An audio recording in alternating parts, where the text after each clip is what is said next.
نظریں جھکائے ذرا سہمی ہوئی سی، دوپٹے کا ایک کنارہ بھی ہاتھ میں پکڑ رکھا تھا جو اس کی گھبراہٹ کی نشاندہی کر رہا تھا۔ انہوں نے کچھ کوفت سے اسے دیکھا، پھر اسے دوسرے صوفے پر بیٹھنے کا اشارہ کرتی خود بھی سیدھی ہو بیٹھی۔ جیسی تم دبو ہو کومپل، مجھے پریشانی لاحق رہتی ہے کہ عائشہ کی کیسی پرورش کرو گی تم، کہیں اپنے جیسا نہ بنا لو میری پوتی کو۔ انہوں نے بات کی شروعات ہی کچھ ایسی بات سے اور کچھ ایسے انداز میں کی تھی کہ کومپل کا دل رک سا گیا تھا۔ چھوٹی موٹی چیزوں پر وہ دن میں کئی بار آتے جاتے اسے باتیں سنایا کرتی تھیں، اور اب تو باقاعدہ اسے بلوا کر اپنے مقابل بٹھا کر گفتگو کی شروعات کی گئی تھی۔ کومپل کا دل رکا اور اگلے ہی لمحے زور زور سے دھڑکنے لگا۔ اپنے آپ میں چینج لاؤ، بننے سنورنے اور بات کرنے کا سلیقہ پیدا کرو۔ ہماری کلاس میں تمہاری جیسی دبو لڑکیاں بطور ملازمہ بھی نہیں رکھی جاتی۔ رونے کی ضرورت نہیں ہے اس بات پر، جو سمجھا رہی ہوں وہ سمجھنے کی کوشش کرو۔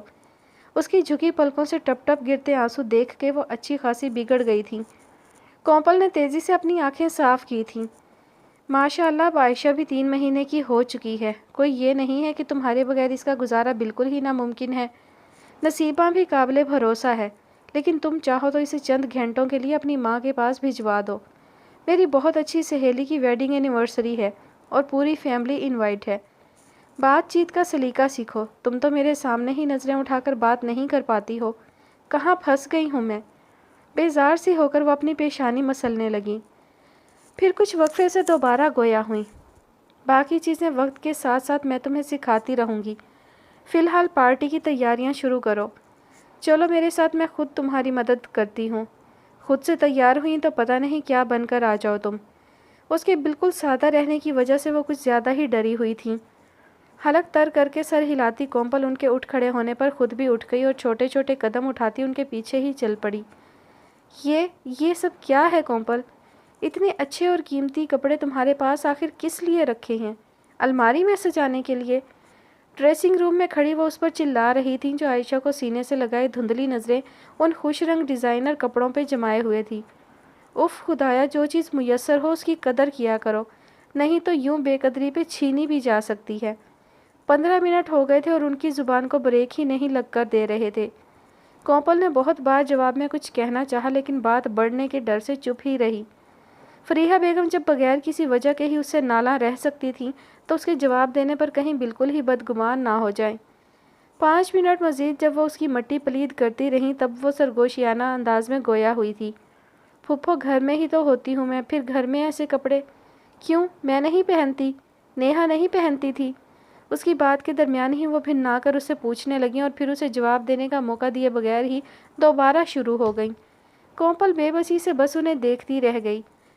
نہ جانے اور کتنی دیر اسے ان کی ڈانٹ پھٹکار برداشت کرنی پڑتی۔ وہ تو اس کے بازوؤں میں موجود عائشہ نے اپنا ننھا سا حلق پھاڑ کے اپنی ماں کی گلو خلاصی کا سامان کر دیا تھا۔ ہاتھ سے اسے جانے کا اشارہ دیتی فریحہ بیگم اب پارٹی میں پہننے کے لیے اس کے لیے لباس انتخاب کرنے لگیں، جبکہ وہ عائشہ کی پیشانی چومتے ہوئے ڈریسنگ روم سے تقریباً بھاگتی ہوئی نکلی تھی۔ یوشا ڈرائیونگ سیٹ کے پہلو والی سیٹ پہ بیٹھا ان دونوں کا منتظر تھا اور بار بار اپنی کلائی پر بندھی گھڑی پہ نظریں دوڑا رہا تھا۔ جب یہ انتظار طوالت اختیار کر گیا تب انہیں کال کرنے کے ارادے سے اس نے ڈیش بورڈ پہ پڑا فون اٹھایا ہی تھا کہ نظریں گاڑی کی طرف آتی فریحہ بیگم پہ جا رکیں، اور وہ مطمئن ہوتا وہ موبائل واپس رکھ کے جب دوبارہ ان کی طرف متوجہ ہوا تب اس کی نظریں گویا ساکت رہ گئی تھیں۔ فریحہ بیگم سے چند قدم پیچھے ہی کومپل تھی جس کے سڈول بازو بغیر آستین کے بلاؤز میں جگمگا رہے تھے۔ کھلے دراز بال جنہیں یوشا نے خلوت کے لمحات کے علاوہ کبھی کھلا ہوا نہیں پایا تھا، ہلکے سے کرل ہوئے اس کی پشت پہ بکھرے ہوئے تھے، اور دائیں شانے سے ہوتے کچھ بال آگے کی طرف بھی گرے ہوئے تھے۔ بالوں کے درمیان جگمگاتے چہرے پہ سرخ رنگ میں رنگے گلاب کی پنکھڑیوں جیسے ہونٹ، سموکی آئی میک اپ اور نازک سے ڈائمنڈ سیٹ کی جگمگاہٹ اس کے سیاہ ساڑی میں چمکتے وجود کو 4 چاند لگا رہی تھی۔ جیسے جیسے کومپل اس کے قریب آ رہی تھی یوشا پہ اس کی تیاری ایک ایک کر کے کھلتی جا رہی تھی، اور جب وہ فریحہ بیگم کے ساتھ پچھلی سیٹ پر بیٹھنے لگی تب گردن موڑ کر بغور دیکھنے پر یوشا کو اس کے چہرے پہ چھایا اضطراب بھی نظر آ گیا تھا۔ اس سے پہلے کہ وہ کومپل سے اس کی وجہ پوچھتا، فریحہ بیگم نے جلدی کا شور مچانا شروع کر دیا۔ ایک نظر فریحہ بیگم پر ڈالتا وہ دوبارہ اسی کی طرف متوجہ ہو گیا۔ تب اس کی آنکھوں میں مچلتی بے چینی بھانپ کر کومل آنکھوں ہی آنکھوں میں اسے مطمئن رہنے کا اشارہ دیتی کھل کر مسکرا دی۔ تیاری کے تمام عرصے کے دوران وہ فریحہ بیگم سے کافی لتاڑ سنتی رہی تھی اور اب مزید کوئی بدمزگی نہیں چاہتی تھی۔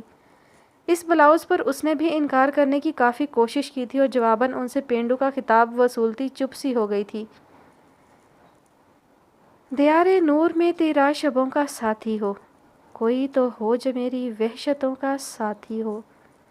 میں اس سے جھوٹ بھی بولوں تو مجھ سے سچ بولے، میرے مزاج کے سب موسموں کا ساتھی ہو۔ میں اس کے ہاتھ نہ آؤں وہ میرا ہو کے رہے، میں گر پڑوں تو میری پستیوں کا ساتھی ہو۔ وہ میرے نام کی نسبت سے معتبر ٹھہرے، گلی گلی میری رسوائیوں کا ساتھی ہو۔ کرے کلام جو مجھ سے تو میرے لہجے میں چپ رہوں تو میرے تیوروں کا ساتھی ہو۔ میں اپنے آپ کو دیکھوں وہ مجھ کو دیکھے جائے، وہ میرے نفس کی گمراہیوں کا ساتھی ہو۔ وہ خواب دیکھے تو دیکھے میرے حوالے سے، وہ خواب دیکھے تو دیکھے میرے حوالے سے، میرے خیال کے سب منظروں کا ساتھی ہو۔ رات کی خاموشی میں ہوا کے بے آواز مگر محسوس کن ساز کے سنگ اس کی گمبھیر آواز گویا جادو بکھیر رہی تھی۔ اس کے پہلو میں بیٹھی یک ٹک اسے تکتی نیہا اس کے خاموش ہونے پر بھی فوری طور پر ہوش میں نہیں آ سکی تھی۔ وہ تو جب جبران نے اپنا ہاتھ اس کے چہرے کے آگے لہرایا تب وہ سٹ پٹا کر ہوش کی دنیا میں لوٹتی خفت سے چہرہ موڑ گئی تھی۔ کیا واقعی میں میری آواز میں جادو ہے؟ نیہا کی محویت نوٹ کرتا وہ بچوں کی طرح خوش ہو کر پوچھ رہا تھا۔ نیہا نے کوئی جواب نہیں دیا اور خاموشی سے اپنا ہینڈ بیگ ٹٹولنے لگی۔ در حقیقت وہ اپنی خفت مٹانے کی کوشش کر رہی تھی۔ ان 3 مہینوں میں وہ باقاعدہ منتیں کر کے جبران سے شاعری سنا کرتی تھی۔ نہ جانے کیوں اس کا خود پر سے اختیار ختم ہو جاتا تھا اور وہ یوں ہی بے خود سی ہو کر اسے دیکھے چلی جاتی اور سنتی جاتی۔ اس کی گائی پہلی غزل ہی وہ بہت مشکل سے اپنے ذہن سے جھٹک سکی تھی کہ قدرت نے 2-3 اتفاقیہ ملاقاتوں کے دوران اسے ایک بار پھر اس کی پرسوز آواز میں بابا بلے شاہ کا کلام سننے کا موقع فراہم کر دیا تھا۔ پھر اس کے بعد ہونے والی ملاقاتیں اتفاقیہ ہرگز نہیں تھیں۔ وہ خود اسے بلاتی اور وہ لاکھ نخروں کے بعد بھی انکار کر دیتا، لیکن کبھی کبھار آنے کی زحمت بھی کر لیا کرتا تھا، جیسے آج۔ بتائیں نا نیہا جی، بہت اچھی آواز ہے میری، آپ ہر بار ایسے ہی سنتی ہیں جیسے پہلی بار؟ اب کی بار وہ قدرے سنجیدگی سے پوچھ رہا تھا۔ نیہا کو اس کی طرف دیکھنا ہی پڑا۔ ہاں بہت اچھی ہے، اگر عاطف اسلم سن لے تو داد نہ سہی بھیک ضرور دے گا، منہ بنا کر کہتی وہ اسے بھی منہ بنانے پر مجبور کر گئی تھی۔ آئندہ نہیں آؤں گا میں، ٹائم ضائع کرواتی ہیں میرا۔ منہ بسور کر جبران اور بھی کچھ کہنا چاہتا تھا لیکن نیہا کے تو اتنا ہی سن کر آگ لگ گئی تھی۔ ٹائم ضائع کرواتی ہوں؟ کیوں، ایسا کیا کرتے ہو تم؟ کون سی مصروفیات ہو سکتی ہیں تمہارے جیسے شرابی کی؟ میری 10 کالز تو تم نے نشے میں ٹن ہو کر ریسیو کی تھی، مزید کیا مصروفیات ہوں گی تمہاری ان سب خرافات کے سوا؟ کشمیر آزاد کروانے کی پلاننگ میں مصروف رہتے ہو یا چاند پہ جانے کے لیے راکٹ تیار کر رہے ہو؟ ٹائم ضائع کرواتی ہیں بیویوں کی طرح لڑتی ہیں آپ تو۔ وہ تو اپنی جھونک میں کہہ کر گاڑی کے بونٹ سے چھلانگ لگا کر اتر گیا، جبکہ نیہا کو اپنے چہرے پہ جسم کا سارا خون جمع ہوتا محسوس ہوا تھا۔ میں جو آپ کی ہر کال نہ سہی ہر 10ویں کال پر دوڑا چلا آتا ہوں تو آج تھوڑی مہربانی آپ بھی کر ہی ڈالیں۔ اچانک گاڑی کی کھڑکی میں جھکتا وہ نیہا کو گڑبڑانے پر مجبور کر گیا تھا۔ کیسی مہربانی؟ نیہا کے حیرانگی سے پوچھنے پر جبران نے نچلا لب دانتوں تلے دبا کر دل کے مقام پر بنی اپنی جیب تھپ تھپاتے ہوئے اس کا خون کھولا دیا تھا۔ اپنے پرس سے 5000 نکال کر وہ اسے تھمانے لگی تھی، جنہیں پکڑتے ہوئے جبران آنکھیں گھماتا گویا ہوا تھا۔ اتنی امیر کبیر ہیں اور بس 5000؟ میں امیر کبیر ضرور ہوں لیکن تمہاری شکل 5000 سے ایک پھوٹی کوڑی اضافی کی مستحق نہیں لگتی، مزے سے کہہ کر جبران کو دنگ چھوڑتی وہ اپنی گاڑی وہاں سے بھگاتی لے گئی تھی، جبکہ جبران ابرو سکیڑے کچھ دیر دور جاتی گاڑی کی سرخ بتیوں کو تکتا رہا، پھر سر جھٹک کر ہنستا اپنی راہ چل پڑا۔ گھبرائی سی گاڑی سے باہر نکلتے ہوئے وہ فریحہ بیگم کی پکار پر چونک کر ان کی طرف پلٹ بھی نہ پائی تھی کہ وہ خود ہی اس کے قریب آتی اسے بازو سے پکڑ کر اپنی جانب گھما چکی تھیں۔ 60 سال کی دادیاں نانیاں بھی اس طرح پلو نہیں لپیٹتی ہوں گی جس طرح تم نے لپیٹ رکھا ہے۔ اعتراض تھا تو پہلے ہی بتا دیتی۔ بچی ہو جو جیسے پہننے کو کہہ دیا چپ کر کے پہن لیا۔ تمہیں خود سینس نہیں ہے ایسے کپڑوں کا جو دیدہ زیب بھی ہوں اور تمہارے جیسی پینڈو لڑکی پہن کر آکورڈ بھی محسوس نہ کرے۔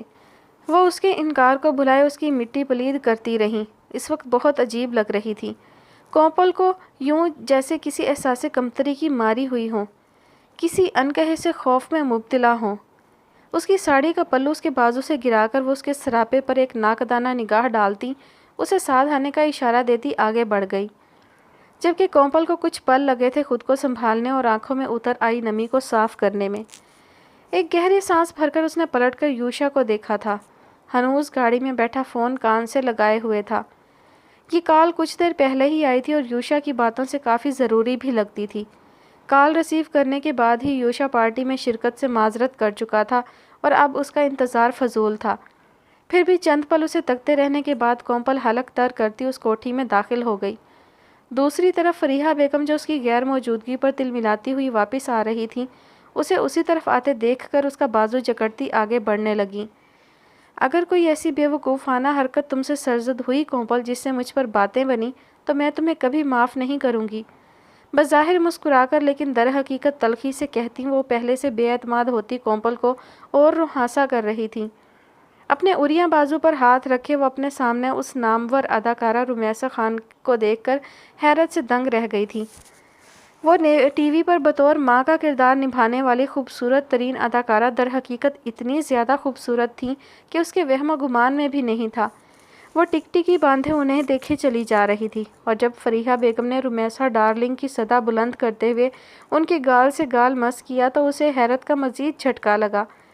تو یہ تھی فریحہ بیگم کی رمیسا ڈارلنگ، ان کی سہیلی جن کی ویڈنگ اینیورسری میں وہ لوگ شریک تھے۔ کومپل کا اعتماد مزید ڈاواڈول ہونے لگا۔ یہ ہے میری بہو کومپل، فریحہ بیگم کے تعارف کروانے پر رمیسا خان، ہائے سویٹی، کب سے ملنا چاہ رہی تھی میں تم سے کہتی، اس کے بھی گال سے گال مس کر کے الگ ہو گئیں۔ یہ سب اتنا اچانک ہوا تھا کہ کومپل جو فریحہ بیگم کے لاکھ سمجھانے کے بعد اس قسم کی سلام دعا کے لیے ذہنی طور پر کافی حد تک تیار ہو چکی تھی، اس وقت کچھ بھی نہ کر سکی تھی اور کورا سا دماغ لیے انہیں تکتی رہ گئی تھی۔ رمیسا خان نے ایک اچڑتی سی نظر اس کے چہرے پر ڈالی اور وہاں جھلکتا ہونک پر نوٹ کرتی سر ہلکے سے ہلاتے ہوئے انہیں ساتھ لیے اندر بڑھ گئی۔ کومپل جو پہلے صرف رمیسا خان کو دیکھ کر ہی دنگ رہ گئی تھی، اب پارٹی میں بے شمار جانے مانے چہروں کو دیکھ کر اپنے آپ میں سمٹتی چلی جا رہی تھی۔ اپنی ساری زندگی میں اس نے گنتی کی چند شادی کی تقریبات میں شرکت کی تھی اور شرکت کر کے بھی بس سنبل بیگم کے پہلو سے جڑی رہتی تھی۔ یہ سب کچھ اس جیسی سادہ سی لڑکی کے لیے خواب جیسا تھا اور وہ آنکھیں پھاڑے اس خواب کو دیکھے چلی جا رہی تھی۔ گنتی کے چند اور لوگوں سے ملوا کر فریحہ بیگم نے اسے سافٹ ڈرنک سے بھرا گلاس پکڑا کر ایک صوفے پر ڈھیروں ہدایات کے ساتھ یوں بٹھایا تھا جیسے وہ کوئی چھوٹی سی نادان بچی ہو۔ در حقیقت کومپل اس وقت بچی ہی لگ رہی تھی ان تمام لوگوں میں جسے کسی چیز کی کوئی سمجھ بوجھ نہیں تھی۔ صوفے پر بیٹھ کر اس نے شکر کا کلمہ ادا کیا اور سافٹ ڈرنک کے 2 گھونٹ بھر کر کچھ دیر یہاں وہاں دیکھنے کے بعد موبائل میں مصروف ہو گئی۔ وہ کینڈی کرش کھیلنے میں بری طرح غرق تھی کہ سماعتوں سے ٹکراتی مدھم مردانہ ہنسی کی آواز پر چونک کر اپنے دائیں جانب دیکھنے لگی، جہاں صوفے کی ہتھی پہ بیٹھا وہ خوبرو لڑکا کبھی اس کی موبائل کی طرف تو کبھی اس کے چہرے کی طرف دیکھ رہا تھا۔ اس کی مذاق اڑاتی نظروں پہ کومپل کے نقوش تن گئے تھے جبکہ آنکھیں بھرا گئی تھیں۔ ارے آپ تو رونے کو ہو گئی ہیں، وہ انگلش زبان میں روانی سے بولا تھا۔ کومپل کو انگلش سمجھ تو آتی تھی لیکن بولنے کا یارہ نہ تھا اور پارٹی میں تو وہ سرے سے بولنا ہی بھول گئی تھی، کجا کے انگلش بولنا۔ ارے گیم اوور، اس کے اشارے پہ کومپل نے چونک کر فون کو دیکھا اور دل محسوس کر رہ گئی۔ اس 20-22 سالہ لڑکے کو نظر انداز کرتی وہ اپنے بیٹھنے کے لیے کوئی اور جگہ تلاش کرنے لگی، جبکہ وہ لڑکا بغور اس کا جائزہ لیتا صوفے کی ہتھی سے اٹھ کر صوفے پہ کومپل کے پہلو میں براجمان ہو گیا تھا۔ مجھے روحیل خان کہتے ہیں، آپ کو پہلے کبھی مام کی کسی پارٹی میں نہیں دیکھا؟ اس کے تعارف سے اندازہ ہوتا تھا وہ رمیسا خان کا بیٹا تھا۔ گہری سانس بھر کر کومپل نے گلاس پر گرفت مضبوط کرتے ہوئے دھیمی سی آواز میں اپنا تعارف کروا دیا۔ البتہ نظریں ہنوز ادھر ادھر بھٹک رہی تھیں۔ ہاں، یوشا بھائی کی سیکنڈ وائف۔ روہیل کی اس بات کا کوئی جواب دیے بغیر کومپل اٹھ کھڑی ہوئی تھی اور ایک اچٹتی سی معذرت نظر اچھال کر فریحہ بیگم کی طرف بڑھنے لگی، لیکن کچھ نروس سی ہو کر وہ دوبارہ رک گئی تھی۔ روہیل اس کے سامنے جو آ گیا تھا۔ آپ نیہا بھابھی سے زیادہ خوبصورت تو نہیں ہیں لیکن اٹریکٹیو ہیں، دائیں آنکھ دبا کر شرارت سے کہتا وہ کومپل کو زہر لگا۔ تو میں کیا کروں؟ تمام مروت اور گھبراہٹ سائیڈ کرتی وہ بھینچی آواز میں بولتی، دائیں ہوئی تو وہ بھی دائیں ہو گیا، بائیں ہوئی تو وہ بھی بائیں ہو گیا۔ کومپل نے درس دیدہ نظریں اپنے اطراف میں دوڑائی تھیں، کوئی بھی اس طرف متوجہ نہیں تھا، مگر پھر بھی اسے ہر آنکھ اپنی جانب متوجہ لگ رہی تھی۔ اگر روہیل والی حرکت اس کے خاندان میں ہونے والی تقریب میں کسی لڑکے نے کی ہوتی تو اب تک سب کی نظروں میں آ چکی ہوتی اور اس لڑکے کی درگت بن چکی ہوتی۔ میں آپ سے بات کر رہا ہوں، آپ بھاگ کیوں رہی ہیں؟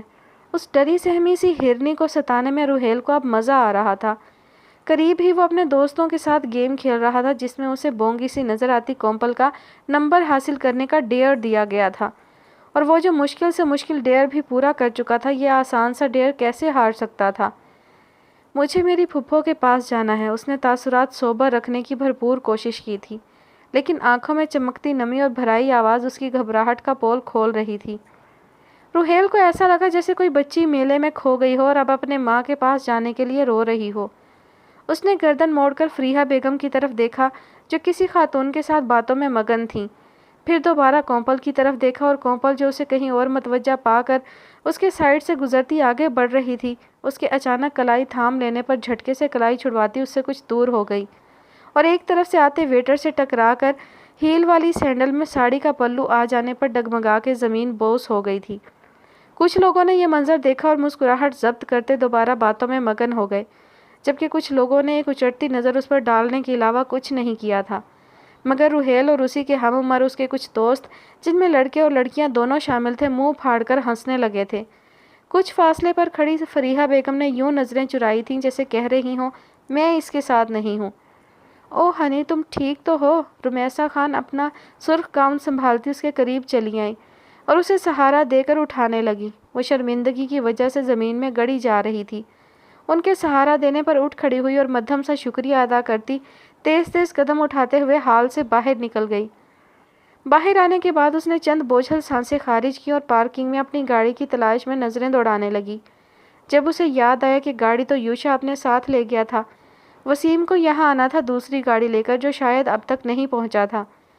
گردن موڑ کر سر اٹھائے وہ اس جگمگاتی کوٹھی کو شکوہ آمیز نظروں سے گھور رہی تھی، جب گلا کھنکارنے کی آواز پر چونک کر روہیل کی جانب متوجہ ہوئی تھی، جو نہ جانے کب اس کے پیچھے یہاں پہنچ گیا تھا اور اب ہاتھ میں اس کا موبائل پکڑے اس کی طرف بڑھا رہا تھا۔ شرمندگی کی وجہ سے کومپل نے اپنی بھیگی پلکیں دوبارہ جھکا لیں اور موبائل اس سے لے کر رخ موڑ گئی۔ کچھ پل اس کی لہریے دار بالوں سے ڈھکی پشت کو تکنے کے بعد روہیل مدھم آواز میں گویا ہوا تھا، آئی ایم سوری مس کومپل۔ کومپل نے اس کی معذرت پہ اپنی بھیگی پلکیں اٹھائی تھی مگر رخ اس کی طرف نہیں موڑا تھا۔ جب گیٹ سے اندر داخل ہوتی گاڑی دیکھ کر وہ چونک سی گئی تھی۔ وہ ان کی وہی گاڑی تھی جس میں وہ لوگ یہاں آئے تھے اور گاڑی میں یوشا بھی موجود تھا۔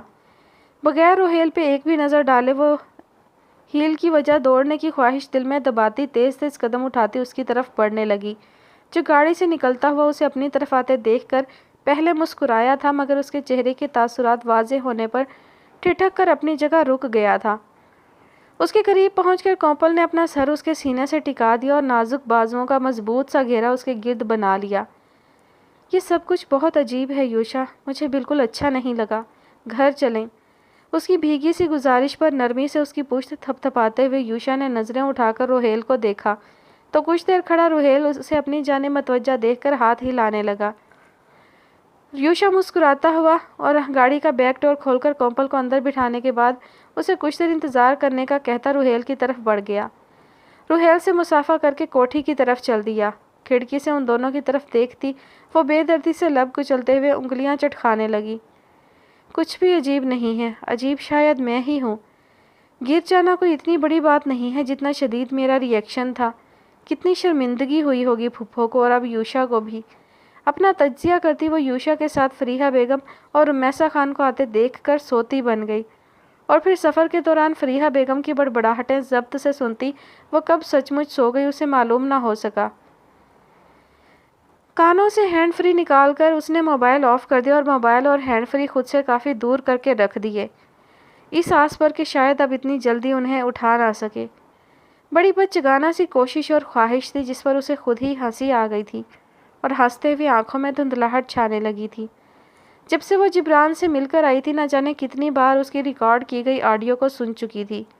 یہ ریکارڈنگ اس نے بالکل غیر ارادی طور پر کی تھی، نہ اس کے بارے میں وہ جبران سے چھپانا چاہتی تھی نہ بتانا چاہتی تھی، اور اب بھی بے شمار بار اسے سننے کے بعد وہ یکدم ہی اپنی حرکت پر ٹھٹکتی غزل کے درمیان میں ہی موبائل آف کر کے خود سے دور رکھ چکی تھی۔ میں یہ سب کچھ کیوں کر رہی ہوں آخر؟ یہ سوال وہ 3 مہینوں سے خود سے پوچھ رہی تھی مگر جواب ندارد۔ مجھے تو یوشا سے محبت ہے نا، پھر ایسا کیسے ہو سکتا ہے میرے ساتھ؟ خود سے پوچھتے ہوئے وہ جواب میں ذہن میں گونجتی جبران کی آواز پر ساکت رہ گئی تھی۔ ویسے سچ کہوں تو مجھے یوں لگتا ہے آپ نے یوشا کو کبھی چاہا ہی نہیں، آپ صرف اس کی شخصیت سے متاثر تھیں۔ نہیں ایسا نہیں ہو سکتا، صرف متاثر ہوتی تو میں اتنے سال اس کے سرد رویے کو برداشت تھوڑا ہی کرتی، میں اس سے شادی ہی نہ کرتی۔ کیا میں بھی یونیورسٹی کی دیگر لڑکیوں کی طرح صرف نہیں، امپاسبل۔ تو کیا مجھے دوسری بار محبت ہوئی ہے؟ نہیں، محبت دوسری بار نہیں ہوتی، اگر ہو جائے تو اس کا مطلب پہلے جو تھی وہ محبت نہیں تھی۔ اف، کیا سوچے جا رہی ہوں میں، کہاں وہ موالی اور کہاں میں، یہ ٹین ایج لڑکیوں جیسا بیہیو کیوں کر رہی ہوں میں؟ او گاڈ! نیہا کبھی اپنے گال تھپکتے ہوئے تو کبھی پیشانی مسلتے ہوئے مسلسل بڑبڑائی جا رہی تھی، اور کوئی حتمی جواب نہ ملنے کی صورت میں جھنجھلا کر منہ تک کمبل تان کر لیٹ گئی تھی۔ مگر 15 منٹ آنکھیں بند رکھنے کے بعد بھی جب ذہن ان سوالات سے آزاد نہیں ہوا تب اٹھ کر کچھ پل چہرہ ہاتھوں میں چھپا کر سنجیدگی سے اپنا تجزیہ کرنے لگی۔ پھر کافی دیر بعد یکدم جیسے کسی فیصلے پر پہنچ کر اس نے چہرہ ہاتھوں سے نکالا اور 10:30 بجاتی گھڑی کو دیکھ کر بیڈ سے اتر گئی۔ دانش رئیس ثانی 11 بجے تک سونے کے لیے اپنے کمرے میں چلے جاتے تھے اور اس سے پہلے ڈنر کے بعد کا تمام وقت لائبریری میں کسی کتاب کا مطالعہ کرتے گزارا کرتے تھے۔ نیہا کا رخ بھی لائبریری کی طرف ہی تھا۔ دروازہ تھوڑا سا کھول کر اس نے اس چھوٹی مگر دنیا بھر کی بہترین کتابوں سے سجی لائبریری میں جھانکا اور توقع کے عین مطابق انہیں کسی کتاب میں غرق پایا۔ وہ دروازے کی اوٹ سے آدھا چہرہ نکالے انہیں تکتی الفاظ چنتی رہی، یہاں تک کہ دانش رئیس ثانی خود ہی کسی کی موجودگی محسوس کر کے سر اٹھانے پر مجبور ہو گئے، اور نظر جو ہی نیہا پر پڑی وہ بے اختیار مسکرا دیے۔ میری شہزادی آئی ہے، وہ کتاب بند کرتے سیدھے ہو بیٹھے اور چشمہ اتار کر ٹیبل پر رکھ کر آنکھیں مسلنے لگے۔ ان کے طرز تخاطب پہ چھینپتی وہ اندر داخل ہو گئی اور کرسی پر بیٹھنے کے بعد کچھ پل ناخن کترتے رہنے کے بعد بہت سوچنے کے باوجود بھی بات گھما پھرا کر کرنی نہیں آئی، تب گہری سانس بھر کر دانش رئیس ثانی سے نظریں چرا کر پانی کے گلاس پر نظریں جماتی ہوئی گویا ہوئی۔ میں شادی کرنا چاہتی ہوں پاپا، جبران سے۔ کمرے میں چھائی خاموشی اب سنگین لگنے لگی تھی۔ بہت بار نیہا نے نظریں اٹھا کر ان کے تاثرات دیکھنے چاہے تھے، لیکن وہ خود میں اس کی ہمت فی الوقت موجود نہیں پا رہی تھی۔ مگر اتنا اسے اندازہ تھا کہ ان کے تاثرات خوشگوار تو ہرگز نہیں ہوں گے، اور اچانک سماعتوں سے ٹکراتی ان کی سنجیدہ آواز نے اس کے اندازے کی تصدیق بھی کر دی تھی۔ تمہیں کچھ اندازہ ہے تم کیا کہہ رہی ہو؟ اتنا تو کسی نے بھی اسے ذلیل نہیں کیا ہوگا جتنا تم نے اسے۔ جبران کو سب سے برے القابات سے تم ہی نے نوازا ہوگا اب تک۔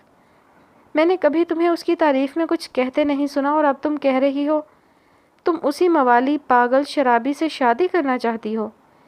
میں اسے کمتر یا تمہیں بہترین نہیں کہتا، لیکن ایک ایسا شرابی جو اسی نشے کی وجہ سے اپنی پہلی بیوی کو چھوڑ چکا ہو، تم ایسے شخص پر اعتبار کرنا چاہتی ہو؟ کیا تم پاگل ہو گئی ہو؟ دانش رئیس ثانی کے لہجے میں سوائے حیرت کے کچھ بھی نہ تھا۔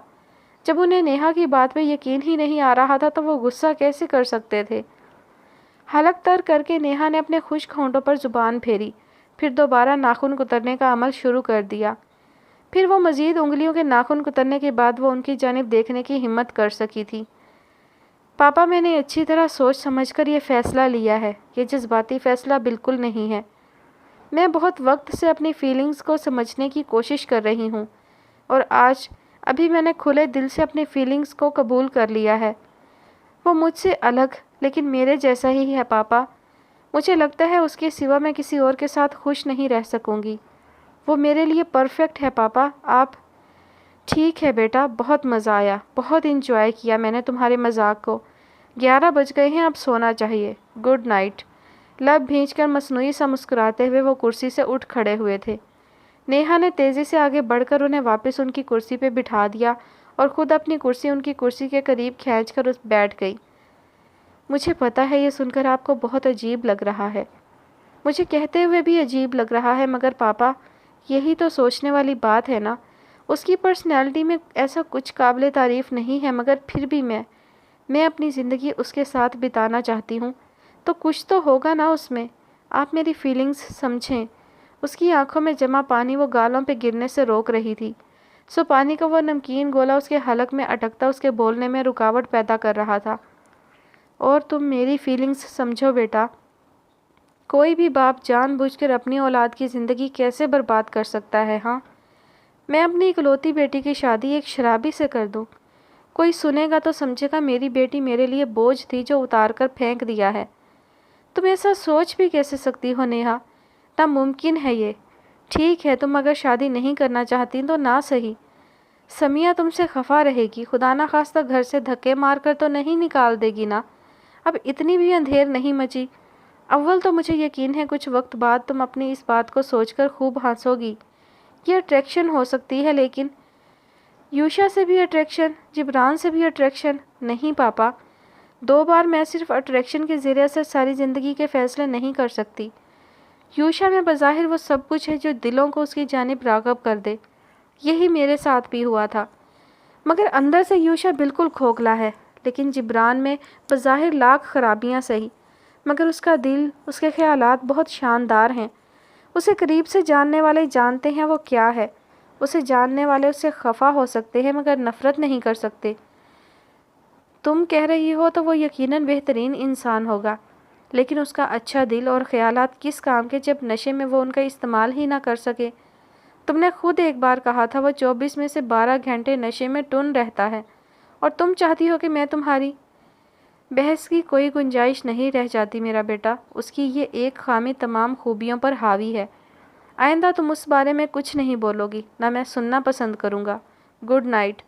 اپنے سخت لہجے کی تلافی کرتے ہوئے وہ اس کا سر چوم کر لائبریری سے نکلتے ہوئے رک کر پلٹے اور ترہم بھری نظروں سے اسے دیکھا تھا جو خالی خالی سی بیٹھی گمسم نظروں سے غیر مرئی نقطے کو تک رہی تھی۔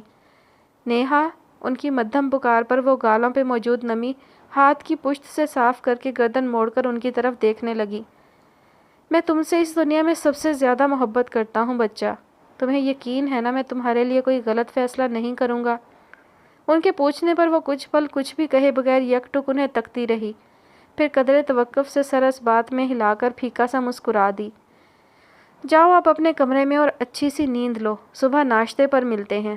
اس کے قریب آ کر اسے شانوں سے تھام کر اٹھاتے ہوئے وہ اسے لائبریری سے باہر لے آئے تھے۔ تھکی ہاری سی وہ سینے پر بازو لپیٹ کر اپنے کمرے کی طرف بڑھ گئی تھی، جبکہ دانش رئیسانی وہیں کھڑے اسے تب تک دیکھتے رہے تھے جب تک وہ اپنے کمرے میں نہیں چلی گئی تھی۔ پھر لب بھینچ کر سر ہلاتے وہ بھی اپنے کمرے کی جانب بڑھ گئے۔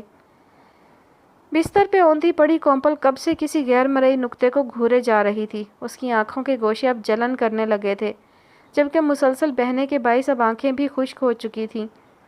وہ لوگ کب گھر پہنچے تھے اور کس طرح وہ اپنے کمرے میں پہنچی تھی اسے کچھ اندازہ نہیں تھا۔ بس رات گئے جب اس کی آنکھ کھلی تب اس نے خود کو اپنے بستر میں موجود پایا تھا۔ ایک بار پھر تمام منظر اس کی آنکھوں کے آگے گھومنے لگا تو اس نے ہاتھ سے منہ بند کر کے سسکیاں دباتے ہوئے رونے کا مشغلہ شروع کر دیا، اور اب وہ روتے روتے تھک جانے کے بعد دوبارہ تمام منظر کو ذہن میں دہراتی بغور ہر چیز کا جائزہ لے رہی تھی۔ کسی پل اسے اپنی غلطی نظر آتی، کبھی روحیل پر غصہ آنے لگتا اور کسی وقت فریحہ بیگم قصوروار نظر آتی۔ یہ اس کی زندگی کا انوکھا ترین واقعہ تھا جو وہ اتنی آسانی سے بھلانے والی نہیں تھی۔ گہری سانس بھر کر جب اس نے کروٹ دوسری طرف بدلی تب یوشا کو جاگتے ہوئے اور اپنی ہی جانب دیکھتے پا کر وہ چونک کر نظریں چرا گئی۔ ہاتھ بڑھا کر یوشا نے اس کی نم پلکیں اور گال صاف کیے اور آگے کو آتے بال پیچھے کر کے اس کا ہاتھ پکڑ کر لبوں سے لگا لیا۔ اتنا کیوں ڈرتی ہو تم؟ اس کا ہاتھ اپنے سینے سے لگاتا وہ نرمی سے پوچھنے لگا، پتہ نہیں، میں کبھی ایسی تقریبات میں نہیں گئی نا، شاید اسی لیے گھبرا گئی تھی۔ اپنے دوسرے ہاتھ سے دوبارہ برستے آنسو صاف کرتے ہوئے وہ بوجھل سی آواز میں بولی تھی، تم ہمیشہ پریشان رہتی ہو کومپل، سب حاصل ہونے کے باوجود بھی میں نے تمہیں ہنستے کھلکھلاتے نہیں دیکھا۔ تم ہنستے ہوئے بھی محتاط رہتی ہو، باتیں کرتے کرتے یکدم چپ سی ہو جاتی ہو اور پھر چپ ہی رہتی ہو۔ مجھے بتاؤ کیا پریشانی ہے تمہیں، کیا چیز ستاتی ہے، ہنسنے بولنے سے روکتی ہے، کیوں چھوٹی چھوٹی باتوں سے گھبرا جاتی ہو تم؟ یوشا لیٹے سے ذرا سا اٹھا اور بیڈ گراؤنڈ سے ٹیک لگا کر بیٹھ گیا۔ کومپل کا ہاتھ ابھی بھی اس کی گرفت میں تھا۔ مجھے نہیں پتا یوشا، مجھے اندازہ نہیں ہے، شاید ابو اور دادی کا خوف میرے دل میں بیٹھ گیا ہے، ہمیشہ کے لیے۔ وہ لوگ میرے چلنے پھرنے بولنے ہنسنے ہر چیز کو نوٹ کرتے تھے اور ٹوکتے تھے۔ میں جانتی ہوں وہ سب اب ماضی کا حصہ بن چکا ہے، مگر میرے دل و دماغ اب بھی اس سب کے زیر اثر ہیں۔ میں اس سب سے جان چھڑانا چاہتی ہوں مگر یہ اتنا آسان نہیں ہے۔ بے بسی سے کہتے ہوئے کومپل نے چہرہ تکیے میں چھپا لیا اور باقی ماندہ حصہ ہاتھ سے ڈھک لیا۔ چند پل یوشا اسے خاموش نظروں سے تکتا رہا، پھر زبردستی مگر نرمی سے اٹھا کر بٹھانے کے بعد اپنے ساتھ لگا لیا۔ کومپل نے اب اپنا چہرہ اس کے کندھے میں چھپا لیا تھا، جبکہ یوشا نے اس کا شانہ تھپکتے ہوئے اپنے لب اس کے سر پر ٹکا دیے تھے۔ اس کی نرم گرم پناہوں میں کومپل کا اعتماد جب ذرا بحال ہوا تب وہ اپنا چہرہ صاف کرتے ہوئے پیچھے ہو گئی اور بیڈ گراؤنڈ سے پشت ٹکا کر سیدھی ہو کے بیٹھ گئی۔ سابقہ حالت میں نیم دراز یوشا ترچھا ہو کر مکمل طور پر اس کی جانب متوجہ رہا تھا۔ کل جاگنگ پہ چلو گی میرے ساتھ؟ میں؟ جاگنگ؟ اس کے انداز میں حیرانگی ہی حیرانگی تھی۔ کیوں، ایسی کون سی انوکھی بات ہے؟ چلو گی تو جانو گی، یہاں یہ کچھ عجیب نہیں۔ مردوں سے زیادہ تمہیں خواتین ملیں گی جاگنگ ٹریک پر۔ جاگنگ سے نہ صرف صحت پہ اچھا اثر پڑے گا بلکہ لوگوں سے ہائے ہیلو کی بھی عادی ہو جاؤ گی۔ ایسے ہی چل سکتی ہوں میں؟ آنکھیں پھیلا کر اسے دیکھتے ہوئے کومپل کا انداز اب بھی بے یقینی سے بھرا ہوا لگا تھا۔ نائٹ سوٹ میں؟ نہیں، اب اتنا آزاد خیال بھی نہیں ہوں میں، بلکہ سچ کہوں تو تمہارے معاملے میں تھوڑا تنگ نظر واقع ہوا ہوں۔ وہ اس کے سرخ نائٹ سوٹ کو شرارت سے دیکھتے ہوئے بولا تھا۔ کومپل جھینپ کے سر جھکا گئی۔ میرا مطلب ہے کوئی تیاری نہیں کرنی؟ کون سی اور کس بات کی تیاری؟ جاگنگ کرنے جانا ہے، ڈیٹ پر نہیں۔ ہاں، سونے کی تیاری ضرور کرنی چاہیے۔ سوئیں گے نہیں تو سویرے اٹھیں گے کیسے؟ کومپل کی ذہنی رو کا اندازہ لگاتے ہوئے یوشا اسے اس وقت بچوں کی طرح سمجھا رہا تھا۔ کومپل فوراً ہی بیٹھے سے لیٹ گئی اور ایک مسکراتی نظر اس پر ڈال کر آنکھیں بھی بند کر لیں۔ مدھم سا مسکراتے ہوئے یوشا نے جھک کر اس کی آنکھ کے کنارے سے بہتے آخری آنسو کو چن لیا اور خود بھی کمبل درست کرتا لیٹ گیا۔ یہ نیہا اتنی گمسم کیوں ہو گئی ہے بھائی؟ ناشتے کی ٹیبل پر سبھی موجود تھے۔ جب دانیال کی بات پر سب کی منڈیاں اپنی پلیٹوں سے اٹھ کر دانیال اور پھر نیہا کی جانب گھومی تھی۔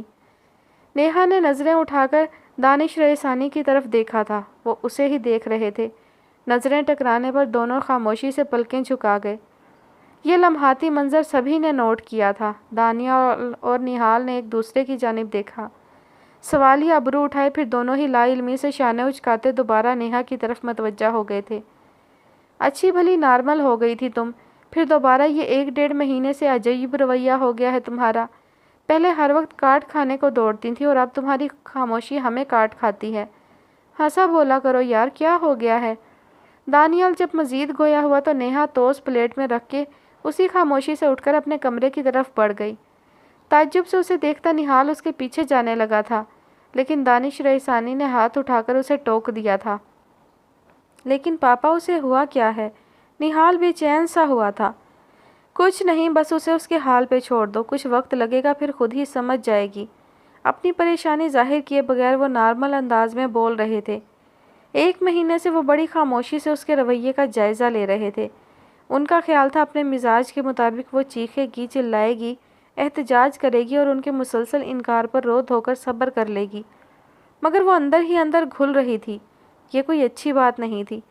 انہیں کچھ تو کرنا ہی ہوگا۔ دل ہی دل میں ارادہ کرتے وہ سب کو اپنی ہی جانب متوجہ محسوس کر کے سب پر مصنوعی مسکراہٹ اچھالتے ناشتے کی جانب متوجہ ہو گئے۔ کھڑکی میں کھڑی وہ آسمان پہ نظریں ٹکائے نہ جانے کیا تلاش کر رہی تھی جب فون کی چنگھاڑنے نے اسے مزید بیزار سا کر دیا۔ گردن میں جھولتا مفلر اتار کے بیڈ پر پھینکتی وہ خود بھی بیڈ پر گر سی گئی اور ڈھیلے سے انداز میں فون اٹھا کر نظروں کے سامنے کیا، مگر اسکرین پر چمکتا جبران کا نام دیکھ کر اسے خوشگوار حیرت ہوئی تھی۔ ایسا پہلی بار ہو رہا تھا کہ جبران نے خود اسے فون کیا تھا۔ بال کان کے پیچھے اڑس کر اس نے مسکراہٹ ضبط کرتے ہوئے گلا کھنکارا اور انگوٹھا یس کے آپشن پر رکھا ہی تھا کہ یکدم سنجیدہ سی ہو کر وہ کال کاٹ گئی اور پھر فون بھی آف کر دیا۔ نہیں، یہ ٹھیک نہیں ہے، مجھے خاموشی اختیار کیے رکھنی چاہیے۔ یہ سب ایسے ہی رک سکتا ہے، یہ بس اٹریکشن ہے اور کچھ نہیں۔ موبائل کی بے رونق اسکرین کو گھورتی وہ فون دور اچھالتی چیت لیٹ گئی۔ نائٹ کریم کا مساج کرتے ہوئے اس نے غیر ارادی طور پر فون اٹھا کر آن کر لیا تھا، جبکہ متوجہ وہ ٹی وی کی طرف ہی رہی تھی جہاں اس کی ایک پسندیدہ فلم آ رہی تھی۔ بڑے لمبے عرصے بعد اس کے ذہن پر چھایا جمود چھٹا تھا جو وہ فلم لگا کر بیٹھ گئی۔ خاموشی کے اس خول کے ٹوٹنے کی وجہ سے وہ واقف ہو کر بھی انجان بن رہی تھی۔ بیڈ پہ آلتی پالتی مارے بیٹھی وہ مکمل طور پر فلم میں غرق ہو چکی تھی، جہاں آتا ایموشنل سین اسے آج کچھ زیادہ ہی ایموشنل کر رہا تھا۔ بھیگی آنکھوں کے ساتھ ٹی وی اسکرین تکتی وہ موبائل کی گنگناہٹ پر ٹھٹک کر فون کی جانب متوجہ ہوئی تھی اور جھپٹنے والے انداز میں فون اٹھا کر دیکھا تھا۔ وہاں خواہش کے عین مطابق جبران کا نام دیکھ کر وہ اپنی پیشانی مسلنے لگی۔ اس انسان کو آخر سکون کیوں نہیں آتا؟ اپنے دل میں اٹھتی خوشی دبا کر ناگواری سے بڑبڑاتی وہ کال ریسیو کر چکی تھی۔ کیا مسئلہ ہے؟ انداز سرد تھا۔ یہ تو آپ بتائیں، 1.5 مہینہ گزر گیا آپ نے پلٹ کر پوچھا ہی نہیں۔ 5,000 کا غم لگ گیا ہے کیا؟ مجھے 5 سال کا وقت دے، میں واپس لوٹا دوں گا۔ دوسری طرف جبران اپنے مخصوص لہجے میں بولتا اسے مسکرانے پر مجبور کر گیا تھا۔ 5,000 کے لیے 5 سال؟ وہ دلچسپی سے بڑبڑائی تھی۔ ہاں جی، ٹکتے ہی نہیں میرے پاس، آتے ہیں چلے جاتے ہیں۔ 5 سال میں ممکن ہے جمع کر ہی لوں۔ اس کے بچوں جیسے انداز میں کہنے پر نیہا ہنسنا چاہتی تھی مگر رک گئی۔ کچھ کہنا چاہا لیکن لب بھینچ گئی۔ مستقل خاموشی پر جبران چونک سا گیا تھا۔ آپ ٹھیک ہیں نیہا جی؟ نہیں، نیہا نے فوراً جواب دیا تھا۔ جان سکتا ہوں کیوں؟ اب کے بار اس کی آواز میں سنجیدگی چھلکی تھی۔ ہاں، میں تمہیں بتانا چاہتی ہوں اور اگر تم واقعی جاننا چاہتے ہو تو مجھ سے مل سکتے ہو کیا؟ نیہا کے لہجے میں کچھ تھا جو جبران چونکا تھا۔ کچھ پل خاموش رہنے کے بعد اس نے حامی بھر لی تھی، پھر مقام اور وقت طے کر کے بغیر الوداعی کلمات ادا کیے وہ دونوں نے ہی اپنی اپنی طرف سے رابطہ منقطع کر دیا تھا۔ کافی کے مگ کے کنارے پہ عادتاً انگلی گھماتے ہوئے وہ سنجیدگی سے جبران کو دیکھ رہی تھی جو 100 سال کے بھوکے کی طرح کھانے پر ٹوٹا ہوا تھا۔ جب سے وہ ملے تھے تب سے جبران نے صرف ایک بار اس سے اس کی خیریت پوچھی تھی اور اس کے نفی میں سر ہلا دینے پر شانے اچکا کر کھانے کی طرف متوجہ ہو گیا تھا۔ نیہا کا دل چاہا اسے بے حس کہے مگر رک گئی۔ ایسا کوئی تعلق نہیں تھا ان کے درمیان کہ وہ ایک دوسرے کی کھوج کرتے۔ پیٹ بھر جانے کے بعد جبران نے طویل ترین ڈکار مار کر اللہ کا شکر ادا کیا اور پھر فرصت سے اس کی جانب متوجہ ہوا اور مسکرا دیا۔ نیہا نے سر جھٹک کر اپنی ٹھنڈی ہو جانے والی کافی کو دیکھا اور ویٹر کو 2 کپ کافی آرڈر دے کر دوبارہ اس کی طرف متوجہ ہوئی۔ سدھرنے کے بارے میں کیا خیال ہے تمہارا؟ سدھرنے؟ کیا یہ کوئی نئی ڈش ہے؟ معصومیت سے پلکیں پٹ پٹا کر پوچھتا وہ اگلے ہی پل خود ہی ہنس دیا تھا، جبکہ نیہا افسوس سے سر ہلا کے رہ گئی تھی۔ جبران پلیز سیریس ہو جاؤ، اس کا انداز گزارش کرتا ہوا تھا۔ ہاں جی، کیوں نہیں، میں جو اپنی ماں کی نہیں مانتا، دنیا کی نہیں سنتا، آپ کی درخواست پہ سدھر جاؤں گا؟ ایسی ہی تو پھپھو لگتی ہیں نا آپ میری۔ میں پوچھتا ہوں کس نے ہائر کیا ہے آپ کو؟ سنجیدہ لہجے میں غیر سنجیدگی واضح تھی۔ نیہا اکتا سی گئی تھی۔ یہ باتیں گزارشیں جبران کے لیے نئی نہیں تھی، سو اس کا رسپانس بھی ظاہر ہے الگ نہیں ہونا تھا۔ اب وہ نئی اور منفرد بات جبران سے کہہ ہی دینی چاہیے تھی جو جبران کو چونکا دے اور اس کا جواب بھی مختلف سا ہو۔ چند لمحوں تک یک ٹک جبران کو تکنے کے بعد اس نے نظریں اپنے ہاتھ کی پشت پر ٹکا دیں اور لبوں کو تر کرتی گویا ہوئی۔ کومپل کا کیا مقام ہے اب تمہاری زندگی میں؟ اظہار کرتے کرتے اس کی زبان دل میں مچلتا ایک دوسرا سوال لبوں پر لے آئی۔ کون کومپل؟ ناسمجھی کا تاثر دیتا وہ اس وقت واقعی قابل تعریف اداکاری کر رہا تھا۔ کون کومپل؟ نیہا نے استہزائیہ دہرایا تھا۔ کون کومپل؟ شانے اچکا کر وہ اپنے سوال پر ڈٹا رہا۔ یوشا کی بیوی، نیہا جل کر بولی تھی۔ یوشا؟ ہاں ہے میرا ایک رئیس زادہ کزن اس نام کا، اس کی بیوی ہے کومپل، تو ان سے میرا کیا لینا دینا؟ اس کی اداکاری اب نیہا کو تپانے لگی تھی۔ جبران کھینچ کر اس کا نام ادا کرتی وہ بالوں میں انگلیاں پھنسا کر اسے گھورنے لگی۔ مزید کچھ نہ بول سکی کہ ویٹر ٹیبل پہ کافی کے مگ رکھ رہا تھا۔ ویٹر کے جانے کے بعد جبران نے اپنا مگ اٹھایا اور لمحاتی مسکان اس کی طرف اچھالتے ہوئے گویا ہوا، جس ماضی سے اذیت جڑی ہو اسے بھول جانا ہی عقل مندی ہے۔ نیہا چپ سی ہو گئی مگر کچھ دیر بعد بے چینی سے پوچھنے لگی، مجھے ایک بات سچ بتاؤ جبران، کیا تم اب بھی کومپل کو پسند کرتے ہو؟ کافی کا کپ ٹیبل پہ پٹک کر جبران نے جبڑے کس کر اسے گھورا۔ میں ماضی میں جینے والا انسان نہیں ہوں نیہا جی، وہ اپنے شوہر کے ساتھ خوش ہے اور اس کی خوشی میں خوش ہوں۔ ایک ضد لگی تھی مجھے کہ میرے سوا اسے کوئی خوش نہیں رکھ سکتا، اس لیے اسے میرے پاس لوٹ آنا چاہیے، مگر وہ میرے بغیر خوش ہے تو اب اچھا نہیں لگتا اس کا اس طرح سے ذکر کرنا۔ وہ بیزار سا ہو کر ایک ہی بڑے سے گھونٹ میں کافی تمام کرتا اٹھنے کے لیے پر تولنے لگا، جسے نوٹ کرتی نیہا بے اختیار بول اٹھی تھی، میں تم سے شادی کرنا چاہتی ہوں جبران۔ کرسی سے اٹھ کھڑا ہوتا جبران اپنی جگہ ساکت رہ گیا تھا، پھر کتنے ہی لمحے دبے پاؤں سرک گئے۔ نہ نیہا مزید کچھ بولی تھی نہ جبران نے کوئی حرکت کی تھی، بس اپنی جگہ ساکت کھڑا اس کی جانب دیکھتا رہا جو اپنے مگ کے کنارے پر انگلی پھیر رہی تھی۔ اس کے سبیز چہرے پہ مذاق کا کوئی شائبہ بھی نہیں تھا، پھر بھی جبران کو اچانک نہ جانے کیا ہوا تھا جو وہ مٹھی منہ پر رکھ کے ہنسنے لگا اور پھر ہنستا ہی چلا گیا۔ یوں ہی ہنستے ہنستے وہ واپس کرسی پر بیٹھ گیا اور منہ بازو میں چھپا کر اپنے کہے کا گلا گھونٹنے لگا۔ نیہا سنجیدگی سے اسے دیکھتی رہی یہاں تک کہ اس کی سنجیدگی ملاحظہ کرتا وہ خود بھی سنجیدہ سا ہو گیا تھا۔ ڈونٹ ٹیل می، حلالہ کے لیے؟ حلالہ؟ او مائی گاڈ، نو نو نو، ایسا کچھ نہیں ہے۔ نیہا کے قطعیت سے کہنے پر جبران نے بے اعتباری سے ابرو اچکائے تھے۔ تو پھر کس مقصد سے مجھ سے شادی کرنا چاہتی ہیں آپ؟ لہجہ و نظریں ہنوز مشکوک تھیں۔ شادی کسی مقصد کے لیے کی جاتی ہے کیا؟ نیہا کا لہجہ بگڑ گیا تھا۔ صحیح پتہ نہیں جی، غریب ہوں، باولا ہوں، یہ آپ ہی سے پتہ چلا ہے۔ جبران کے طنز پر وہ لب بھینچ گئی۔ دل چاہا بچی ہوئی کافی اس کے منہ پر مگ سمیت پھینک مارے اور اٹھ کر بھاگ جائے، مگر ضبط کر گئی۔ اور میں تمہیں سر پر بٹھا کر لے گئی تھی نا کومپل کو فورس کرنے کے لیے؟ ویل جو بھی ہے گزر چکا ہے، بقول تمہارے بھول جانا چاہیے، رائٹ؟ رائٹ، وہ جبرن مسکرایا۔ تو پھر جواب دو مجھے جبران۔ نیہا یکدم بالکل سنجیدہ ہو گئی تھی۔ مجھے پہلے یقین بھی تو آئے، کوئی وجہ بھی تو سمجھ آئے، کیا میرے سرخاب کے پر نکل آئے ہیں؟ وہ بے چارگی سے بولتا اس کا خون کھول آ رہا تھا۔ تم میں سرخاب کے پروں سے زیادہ بہترین چیزیں موجود ہیں، مگر تمہیں ان کی قدر نہیں ہے۔ ایسی نرمی اور توصیف تھی نیہا کے انداز میں کہ جبران فوری طور پر خواہش کے باوجود ہنس نہ سکا تھا۔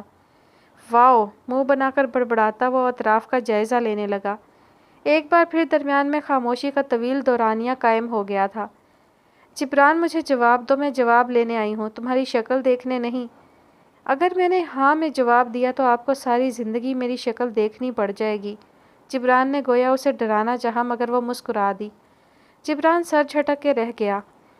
دیکھیے نیہا، مجھے نہیں پتا آپ میری کون سی باتوں سے متاثر ہوئی ہیں، مجھ سے تو میری ماں بھی کبھی متاثر نہیں ہوئی، اور آپ اتنا تو جانتی ہیں نیہا کہ میں نے نشے میں اسے خود پر حرام کر لیا تھا اور گھر سے نکال دیا تھا، مگر کچھ اور بھی ہے جو آپ نہیں جانتی۔ وہ لمحہ بھر کے لیے تھما، نیہا کی طرف دیکھا اور نظریں چرا کر اس راز سے بھی پردہ اٹھا دیا جس سے صرف کومپل اور وہ خود واقف تھا۔ نیہا کی سانس رک سی گئی تھی، ٹیبل پہ دھیرے اس کے ہاتھ ہلکے سے کانپے تھے۔ اندازہ لگا سکتی ہیں آپ میرا کیا حال ہو جاتا ہے نشے میں؟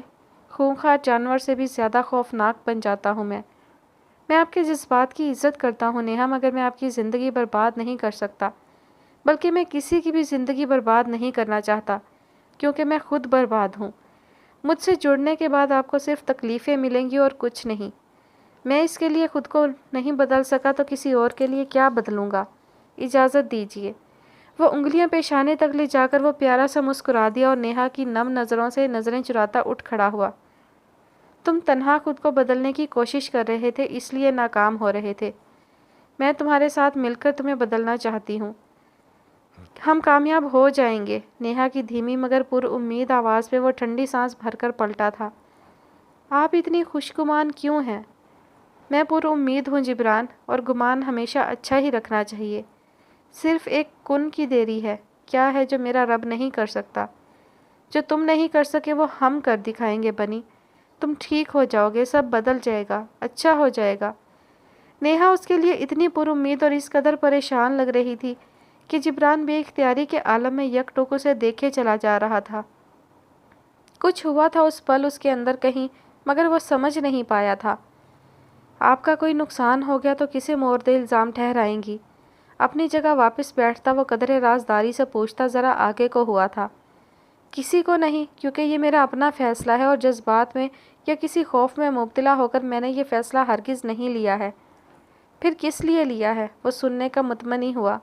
جواب کا اندازہ اسے شاید ہو چکا تھا، مگر پھر بھی جو جواب تم سننے کے خواہش مند ہو وہ میں تمہیں صحیح وقت پر ہی دوں گی۔ طویل عرصے بعد نیہا کھل کر دل سے مسکرائی تھی، ذرا سا اترائی تھی۔ اور وہ صحیح وقت کب آئے گا؟ ہونٹ سکیڑ کر وہ فون پر ٹائم دیکھنے لگا۔ نیہا کو اس کے بچپنے پر ہنسی آئی۔ جب تم صحیح ہو جاؤ گے؟ یعنی کبھی نہیں، نا امیدی سے ہونٹ لٹکا کر کہتا وہ نیہا کی مسکراتی نظروں میں دیکھ کر انجان سا بن کر نظریں گھما گیا۔ میرے صحیح غلط اندر باہر ہر چیز سے آپ پہلے ہی واقف ہیں، بعد میں الزام مت دھریے گا۔ اسی کی طرح مگ کے کنارے پر انگلی گھماتے ہوئے اس نے آخری بار اسے باز رکھنے کی کوشش کی تھی۔ نہیں دھروں گی، بلکہ مجھے یقین ہے الزام دھرنے کی نوبت ہی نہیں آئے گی، پر یقین انداز میں کہتے ہوئے نیہا نے ویٹر کو اشارے سے بلایا تھا، جبکہ جبران کے لب بے اختیاری میں بے آواز انشاءاللہ کہتے اسے ساکت کر گئے تھے۔ کھلکھلاتی ہنسی پر کمرے میں داخل ہوتا یوشا ٹھٹک کے رکا اور پھر مسکرا دیا۔ اب اس کی سماعت عادی ہو چکی تھی اس دل میں اترتی ہنسی کی۔ یہ سفر اتنا آسان تو نہیں ٹھہرا تھا اور نہ ابھی وہ منزل تک پہنچا تھا، مگر منزل اب زیادہ دور بھی نہیں تھی۔ ابھی کومپل کھل کے ہنسنا بولنا سیکھی تھی، بہت جلد زمانے کو فیس کرنا بھی سیکھ لے گی، یوشا پر یقین تھا۔ بے آواز قدم اٹھاتا وہ اس کے شانے پر ٹھوڑی ٹکاتا اسے چونکا گیا تھا۔ کومپل فون کان سے لگائے غالباً سنبل بیگم سے بات کر رہی تھی۔ ایک مسکراتی نظر یوشا پہ ڈال کر اس نے بات مختصر کر کے کال کاٹ دی اور اس کے ساتھ ہی صوفے پر ٹک گئی۔ ہم کب تک گھر چلیں گے یوشا؟ کب تک کام نمٹائیں گے آپ؟ امی روز فون کر کے پوچھ رہی ہیں۔ مہمان آنے شروع ہو گئے ہیں اور دلہن کی سگی بہن ابھی تک پہنچی ہی نہیں۔ ایمل کی شادی قریب تھی اور کومپل جلد از جلد اپنے گھر جانا چاہتی تھی، مگر یوشا اور یوشا کی مصروفیات آڑے آ رہی تھیں۔ آج سارے کام نمٹا کر آیا ہوں، تم پیکنگ شروع کر دو۔ اس کے بالوں میں انگلیاں چلاتے ہوئے یوشا نے اسے گویا گڈ نیوز دی تھی۔ وہ خوشی سے اچھل ہی تو پڑی تھی۔ شکر ہے، میں ابھی پیکنگ کر رہی ہوں، ہم آج رات ہی چلیں گے، اوکے؟ فیصلہ کن انداز میں پروگرام سیٹ کرتی وہ ڈریسنگ روم کی طرف بڑھ گئی تھی، جبکہ یوشا مسکراتے ہوئے اپنی ٹائی کھولنے لگا جب ملازمہ نے آ کر اسے فریحہ بیگم کا بلاوا پہنچایا تھا۔ سر ہلا کر ٹائی صوفے پہ رکھتا وہ اٹھ کھڑا ہوا۔ چھوٹا سا گھر مہمانوں سے بھر چکا تھا۔ فریحہ بیگم چھوٹے موٹے محلوں سے آئے ان مہمانوں کو اپنے گھر ٹھہرانے کے حق میں نہیں تھیں، جبکہ فرخندہ بیگم جبران کی وجہ سے کسی مہمان کو اپنے گھر رکھنے سے قاصر تھیں۔ سو تمام مہمان فراز صاحب کے ہی چھوٹے سے گھر میں یوں سما گئے تھے کہ تل دھرنے کو جگہ نہیں بچی تھی۔ وہ تینوں بہنیں الگ گھن چکر بنی ہوئی تھیں، کوئی چھوٹے چھوٹے بچوں کو سنبھال رہی ہوتی تو کوئی مہمانوں کو چائے پر چائے سرو کروا رہی ہوتی، کوئی سنبل بیگم اور فرخندہ بیگم کے ساتھ شاپنگ میں مصروف ہوتی۔ غرض یہ کہ ایمل جس کی شادی تھی اسے بھی سکون سے بیٹھنے کی فرصت نہیں تھی۔ کومپل نے جو گھر میں قدم رکھا تو بہنوں کو گھن چکر بنے دیکھ کر یوشا کی طرف خفگی سے دیکھا۔ وہ معصوم سی شکل بنا کر شانے اچکا کے رہ گیا۔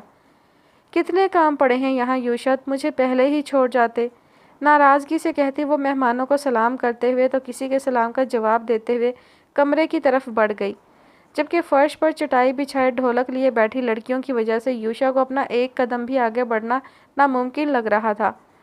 اوپر سے صحن میں موجود تمام خواتین اسے ہی گھورے جا رہی تھیں۔ سر جھٹک کر اس نے کومپل کو پکارا تو کمرے کے دروازے تک پہنچ جانے والی کومپل نے چونک کر اس کی طرف دیکھا تھا۔ میں جا رہا ہوں، اشارے سے اسے بتاتا وہ کومپل کے سر ہلا دینے پر اس کی جانب مسکراہٹ اچھالتا گھر سے باہر نکل آیا، مگر باہر آتے کے ساتھ ہی اس کا چہرہ سنجیدہ سا ہو گیا۔ باہر پلنگوں پر خاندان کے ہی کچھ مرد حضرات محو استراحت تھے، جن میں جبران بھی شامل تھا۔ دونوں نے ایک دوسرے کی جانب دیکھا اور نظریں گھما لیں۔ یوشا اپنی گاڑی کی طرف بڑھ رہا تھا جب فراز صاحب نے اسے پکار لیا، وہ پلٹ کر ان کی طرف بڑھ گیا۔ وہ دونوں اپنی باتوں میں مگن تھے، مگر یوشا کی نظریں بھٹک بھٹک کے جبران کی طرف جا رہی تھیں اور سگریٹ پیتے جبران کی نظریں یوشا کی جانب اٹھ جاتی تھیں، اور اس دوران جب بھی دونوں کی نظریں ٹکراتی دونوں غصے میں شانے اچکا کر یا ابرو اٹھا کر کیا ہے کا تاثر دیتے تھے۔ پھر جب فراز صاحب سے بات چیت کرنے کے بعد جب یوشا دوبارہ اپنی کار کی طرف بڑھنے لگا تب جبران اسے پکارتے پکارتے رہ گیا اور سگریٹ والا ہاتھ اوپر کو اٹھائے لب وا کر کے بھینچ گیا، یہاں تک کہ یوشا کی گاڑی گلی سے ہی نکل گئی۔ ختم ہوتی سگریٹ قدموں تلے روندتا جبران کمینہ سا مسکرا دیا۔ وہ یوشا کو اپنے اور نیہا کے متعلق بتانا چاہتا تھا، لیکن اب سوچ رہا تھا یوشا کا اچانک ریئیکٹ زیادہ مزہ دے گا۔ یوشا کے ممکنہ تاثرات انجوائے کرتے ہوئے اس نے ڈبی سے دوسری سگریٹ نکال لی تھی۔ جہاں نیہا کے پہلے کی طرح ہنسنے کھلکھلانے نے دانیال اور نہال کو خوشی دی تھی، وہیں پہلی بار دانش رئیسانی اس کی مسکراہٹ پر شکر ادا نہیں کر سکے تھے۔ شام ڈھلے کا وقت تھا اور نیہا اپنے گھر کے چھوٹے مگر خوبصورت سے لان میں کافی کا مگ ہاتھ میں لیے بیٹھی تھی، جب وہ بھی اپنا چائے کا کپ اٹھائے وہیں چلے آئے تھے۔ ان کے چہرے پر چھائی سنجیدگی دیکھ کر نیہا بھی سیدھی ہو بیٹھی تھی۔ کچھ پل خاموشی کی نظر ہوئے تھے جب دانش رئیسانی نے غیر مرئی نقطے سے نظریں ہٹا کر اس کے چہرے پر ٹکا دی تھی۔ اس سے پہلے کہ وہ کچھ پوچھتے نیہا اپنی آنکھیں بند کر کے ٹھہر ٹھہر کے پوچھنے لگی، پاپا آپ کا جواب اب بھی نہ ہے؟ میں نے کہا تھا اس سوال کی گنجائش ہی نہیں ہے۔ دانش رئیسانی نے خفگی سے اپنا کہا دہرایا تھا۔ اب تو واقعی کوئی گنجائش نہیں ہے۔ کافی کا مگ ٹیبل پہ رکھتی وہ ہتھیلیاں مسلنے لگی۔ دانش رئیسانی چونک گئے۔ کیا مطلب؟ ان کا انداز اندیشوں میں گھرا تھا۔ پاپا میں جبران سے نکاح کر چکی ہوں۔ نہ میں کوئی ٹین ایج لڑکی ہوں اور نہ یہ میرا پہلا نکاح ہے۔ پاپا مجھے حق ہے میری زندگی کا یہ فیصلہ کرنے کا۔ ان کے دنگ تاثرات سے نظریں چراتے وہ دوبارہ آنکھیں میچ کر ان کی ڈانٹ کا انتظار کرنے لگی، لیکن انہیں ایسا شوق لگا تھا کہ وہ کچھ بول ہی نہ سکے تھے۔ پاپا، ان کی طرف سے مسلسل خاموشی پر نیہا نے آنکھیں کھول کر چور نظریں ان پر ڈالی تھیں۔ ان کے تاثرات سے گھبرا کر ان کا گھٹنا ہلاتی وہ روحانسی ہو رہی تھی۔ ایک نظر اپنے گھٹنے پر رکھے اس کے ہاتھ پہ ڈال کر انہوں نے دوبارہ اس کے چہرے کی طرف دیکھا تھا۔ تم جھوٹ بول رہی ہو نا؟ ان کی سرد آواز میں کہیں آس کی گرمائش بھی موجود تھی۔ ہاتھ پیچھے کر کے اور نظریں چرا کر نیہا نے بغیر کچھ کہے ان کے سوال کا جواب دے دیا۔ دانش رئیسانی نفی میں سر ہلانے لگے اور ہلاتے ہی رہے۔ نکاح نامہ کہاں ہے؟ انہیں اپنی آواز کنویں سے آتی محسوس ہوئی تھی۔ جبران کے پاس۔ نیہا کی آواز بھی بمشکل برآمد ہوئی تھی۔ آنکھوں میں باپ کی حالت دیکھ کر پانی جمع ہونے لگا تھا۔ دانش رئیسانی نے اپنا سر ہاتھوں میں گرا لیا۔ مجھے یقین نہیں آتا نیہا، مجھے یقین نہیں آتا، مجھے یقین نہیں آتا۔ سنا تم نے؟ مدھم آواز میں بڑبڑاتے ہوئے وہ یکدم تیز آواز میں کہتے اٹھ کھڑے ہوئے تھے۔ نیہا بھی بیکانگی انداز میں ان کے ساتھ ہی کرسی سے اٹھ کھڑی ہوئی تھی۔ میں دانیال سے کہتا ہوں اس نشئی کا دماغ ٹھکانے لگائے۔ دانیال پولیس سے 2 لاٹھیاں کھائے گا تو دماغ ٹھکانے پر پہنچ جائے گا، اس کا بھی اور تمہارا بھی۔ وہ اسے چیلنج دیتی نظروں سے دیکھ کر گھر کے اندر کی طرف بڑھ گئے، جبکہ نیہا گھبرا کر ان کے پیچھے آتی ان کا بازو پکڑ کے روک گئی۔ پاپا آپ کیا کر رہے ہیں؟ تمہیں جو کرنا تھا تم وہ کر چکی ہو، اب مجھے میرا کام کرنے دو۔ درستی سے اس کا ہاتھ جھٹک کر انہوں نے دوبارہ دانیال کو پکارنا شروع کر دیا۔ نیہا کبھی انہیں تو کبھی سیڑھیوں کی طرف دیکھتی جھنجھلا کر گویا ہوئی تھی۔ ایسا کچھ نہیں کیا ہے میں نے، نہیں ہوا ہے کوئی نکاح، میں صرف آپ کا رسپانس دیکھنا چاہتی تھی۔ پیر پٹک کر بولتی وہ ان کے لبوں پر اتر آنے والی مسکراہٹ دیکھ کر چونک گئی تھی۔ میں بھی صرف سچائی جاننا چاہ رہا تھا۔ دانیال تمہارے سامنے ہی بیوی بچوں سمیت کچھ دیر پہلے کہیں گیا ہے اور نہال بھی گھر سے باہر ہے۔ وہ مزے سے بتا کر وہیں لاؤنج میں صوفے پر بیٹھ گئے۔ نیہا انہیں دیکھ کے رہ گئی۔ مجھے پتہ ہے ایک بار کے بعد تو اب تم دوبارہ کوئی انتہائی قدم نہیں اٹھا سکتی۔ ان کے انداز میں جھلکتا مان اسے بے بس کیے دے رہا تھا۔ وہ جو آج پھر ضد کی انتہا پر جانے کا ارادہ رکھتی تھی، نم نظریں لیے ان کے قدموں میں بیٹھ گئی تھی۔ دانش رئیسانی نے تیزی سے اپنی ٹانگیں پیچھے کر کے اسے اٹھا کر صوفے پر بٹھانا چاہا تھا، لیکن وہ نفی میں سر ہلا کر ایڑیوں کے بل وہیں بیٹھی رہی۔ پاپا میں اسے بدلنا چاہتی ہوں اور وہ بدل بھی جائے گا، مجھے یقین ہے۔ اس کی کیا گارنٹی ہے؟ مجھے گارنٹی چاہیے، جذبات میں کیا گیا یقین نہیں۔ وہ ٹھنڈی سانس بھرتے پوچھنے لگے۔ بڑی فرصت تھی انداز میں جیسے آج آر یا پار کا مصمم ارادہ کر چکے ہوں۔ میرا دل پر یقین ہے، کئی شک و شبہ سر ہی نہیں اٹھاتا، نیہا فوراً بولی تھی، اور میرے دل و دماغ دونوں اس بات سے انکاری ہیں، قطعی انکاری، بالکل بے یقین۔ بے چارگی سے کہتے ہوئے انہوں نے شانے اچکا کر دونوں ہاتھ پھیلا دیے تھے۔ آخری بار آپ سے کچھ مانگ رہی ہوں۔ ان کا ہاتھ تھام کر وہ سراپا التجا بنی ہوئی تھی۔ آئی ایم سوری نیہا، میں تمہاری یہ خواہش پوری نہیں کر سکتا۔ میں تمہیں کنویں میں دھکیل دوں اس لیے کہ یہ تمہاری خواہش ہے؟ نہیں، یہ مجھ سے نہیں ہوگا۔ کل کو اگر تمہارا کوئی نقصان ہوا تو وہ تم سے زیادہ میرا نقصان ہوگا۔ میں جو تمہیں مسلسل انکار کر رہا ہوں تو سمجھنے کی کوشش کرو بیٹا کہ واقعی یہ چیز تمہارے لیے ٹھیک نہیں ہے۔ اس کے رخسار پر بکھرتی نمی ملائمت سے صاف کرتے وہ خود بھی دکھی لگ رہے تھے۔ نیہا نے خاموشی سے ان کے ہاتھ کے اوپر اور نیچے اپنے رکھے ہاتھ پیچھے کر لیے اور اٹھ کر صوفے پر بیٹھ گئی۔ نظریں غیر مرئی نقطے پر جمائے وہ یکدم ہی رونا بھول کر کسی گہری سوچ میں گم نظر آنے لگی تھی۔ دانش رئیسانی نے قدرے تعجب سے اس کا یہ نیا سا انداز نوٹ کیا تھا۔ میں نے فیصلہ کر لیا ہے پاپا، ٹھیک 1 سال بعد میں آپ کو فخر سے سر اٹھائے نظر آؤں گی، آپ لکھ کر رکھ لیں۔ ہنوز غیر مرئی نقطے کو گھورتی وہ 2 ٹوک انداز میں بولی تھی، پہلے بھی ایک بار تم نے 1 سال کی پلاننگ کی تھی لیکن ہوا کیا؟ دانش رئیسانی کو اب سچ مچ غصہ آنے لگا تھا۔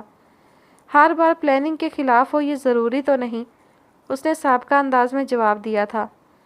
تم کیا سوچے بیٹھی ہو؟ آئی ایم سوری پاپا، بھرائی آواز میں کہہ کر وہ تیزی سے اٹھ کر اپنے کمرے کی طرف دوڑ پڑی، جبکہ دانش رئیسانی کشادہ پیشانی پر ایک بل سجائے کچھ پل اس راہ کو تکتے رہے جہاں سے وہ گئی تھی، پھر کسی فیصلے پر پہنچتے اٹھ کھڑے ہوئے تھے۔ تم خوش ہو نا؟ اگرچہ ہنستی کھلکھلاتی اپنے جذبات کا کھل کر اظہار کرتی کومپل کو دیکھ کر یہ سوال پوچھنے کی ضرورت تو نہیں رہی تھی، لیکن پھر بھی زیر لب ماشاء اللہ کہتی سنبل بیگم اس کے قریب بیٹھتی پوچھنے لگی۔ ایمل کے زرق برق کپڑے بیگ میں پیک کرتی وہ جواب میں سر جھٹک کر پیارا سا مسکرا دی۔ فریحہ آپا کا رویہ کیسا ہے؟ جو اصل پریشانی انہیں ستا رہی تھی اس کا اظہار بھی انہوں نے کر ہی ڈالا تھا۔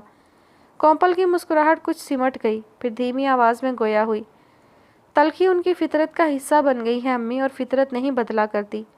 پہلے ہرٹ کرتی تھیں ان کی باتیں مگر اب عادت ہو گئی ہے۔ پھر عائشہ کی موجودگی میں زیادہ دیر پریشانی سر پر سوار نہیں رہتی، اور یوشا بھی بہت اچھے ہیں، خیال رکھتے ہیں۔ یوشا کے ذکر پر اس کے چہرے پر بڑے انوکھے سے رنگ بکھرے تھے، جنہیں دیکھ کر سنبل بیگم کے لب مسکرائے تھے۔ کتنے اندیشے تھے یوشا کے سنگ اسے رخصت کرتے ہوئے، مگر اب کومپل کے ہر انداز سے جھلکتے اعتماد اور خوشی نے ان کے تمام اندیشے غلط ثابت کر دیے تھے۔ نیہا کی طلاق کے بعد سے الجھ کر رہ گئی تھی۔ طلاق کیوں ہوئی تھی انہیں اس کا اندازہ تو نہیں تھا، لیکن دکھ ضرور تھا، مگر اپنی اولاد کی خوشی کے آگے کسی اور کا دکھ بہت چھوٹا تھا۔ یہاں کتنی مصروفیات ہیں، آپ یوشا کو بولتی تو وہ مجھے پہلے ہی چھوڑ جاتے، میری تو مان نہیں رہے تھے۔ وہ سامان اور مہمانوں سے بھرے گھر پہ نظریں دوڑاتی مجرمانہ احساس میں گھری جا رہی تھی۔ بڑی بہن ہونے کے ناطے اس پر کافی ذمہ داریاں تھیں جن کا اسے ہمیشہ سے احساس دلایا جاتا تھا، اسی لیے وہ کافی حساس ہو رہی تھی۔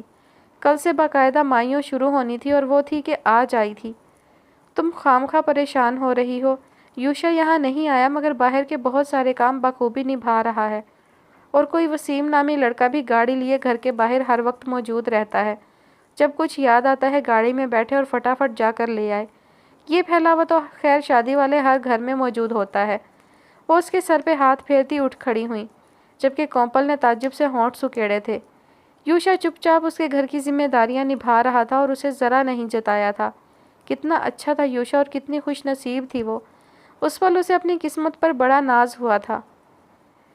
کان پھاڑتی گانے کی آواز پر ایک ہاتھ کان پر رکھے دوسرے ہاتھ میں پھولوں سے بھری پلیٹ لیے آگے بڑھ رہی تھی، جب پیر مڑنے پر گرتے گرتے بچی تھی۔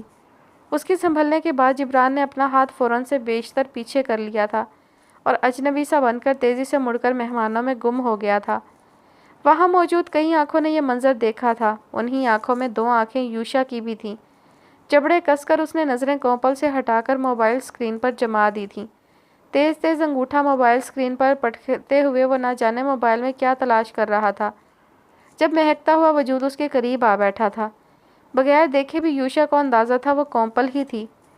آپ کب آئے؟ شور کے باعث کومپل نے اپنا منہ اس کے کان کے قریب کر کے اونچی آواز میں پوچھا تھا۔ موبائل کی غیر ضروری مصروفیات ترک کر کے یوشا نے ترچھی نظروں سے اسے دیکھا تھا۔ زرد اور کائی رنگ کے غرارے میں موتیا کے پھول دراز بالوں کی خوبصورتی سے گندھی چوٹی میں ٹکائے، پھولوں کے دیگر زیورات پہنے، کاجل سے بھری آنکھوں کو پھیلائے اپنی ہی طرف دیکھتی وہ دل میں اتری جا رہی تھی۔ یوشا کی پیشانی کی سلوٹ اپنے آپ غائب ہو گئی تھی۔ گہری سانس بھر کر وہ ہلکا سا مسکرا دیا۔ زیادہ دیر تو نہیں ہوئی مگر کافی دیر ہو گئی ہے۔ اس کا کیا مطلب ہوا؟ کومپل بے اختیار بہت زور سے ہنسی تھی۔ یہ بات بے بات اونچی آواز میں ہنسنا اس کی عادت تو نہ تھی۔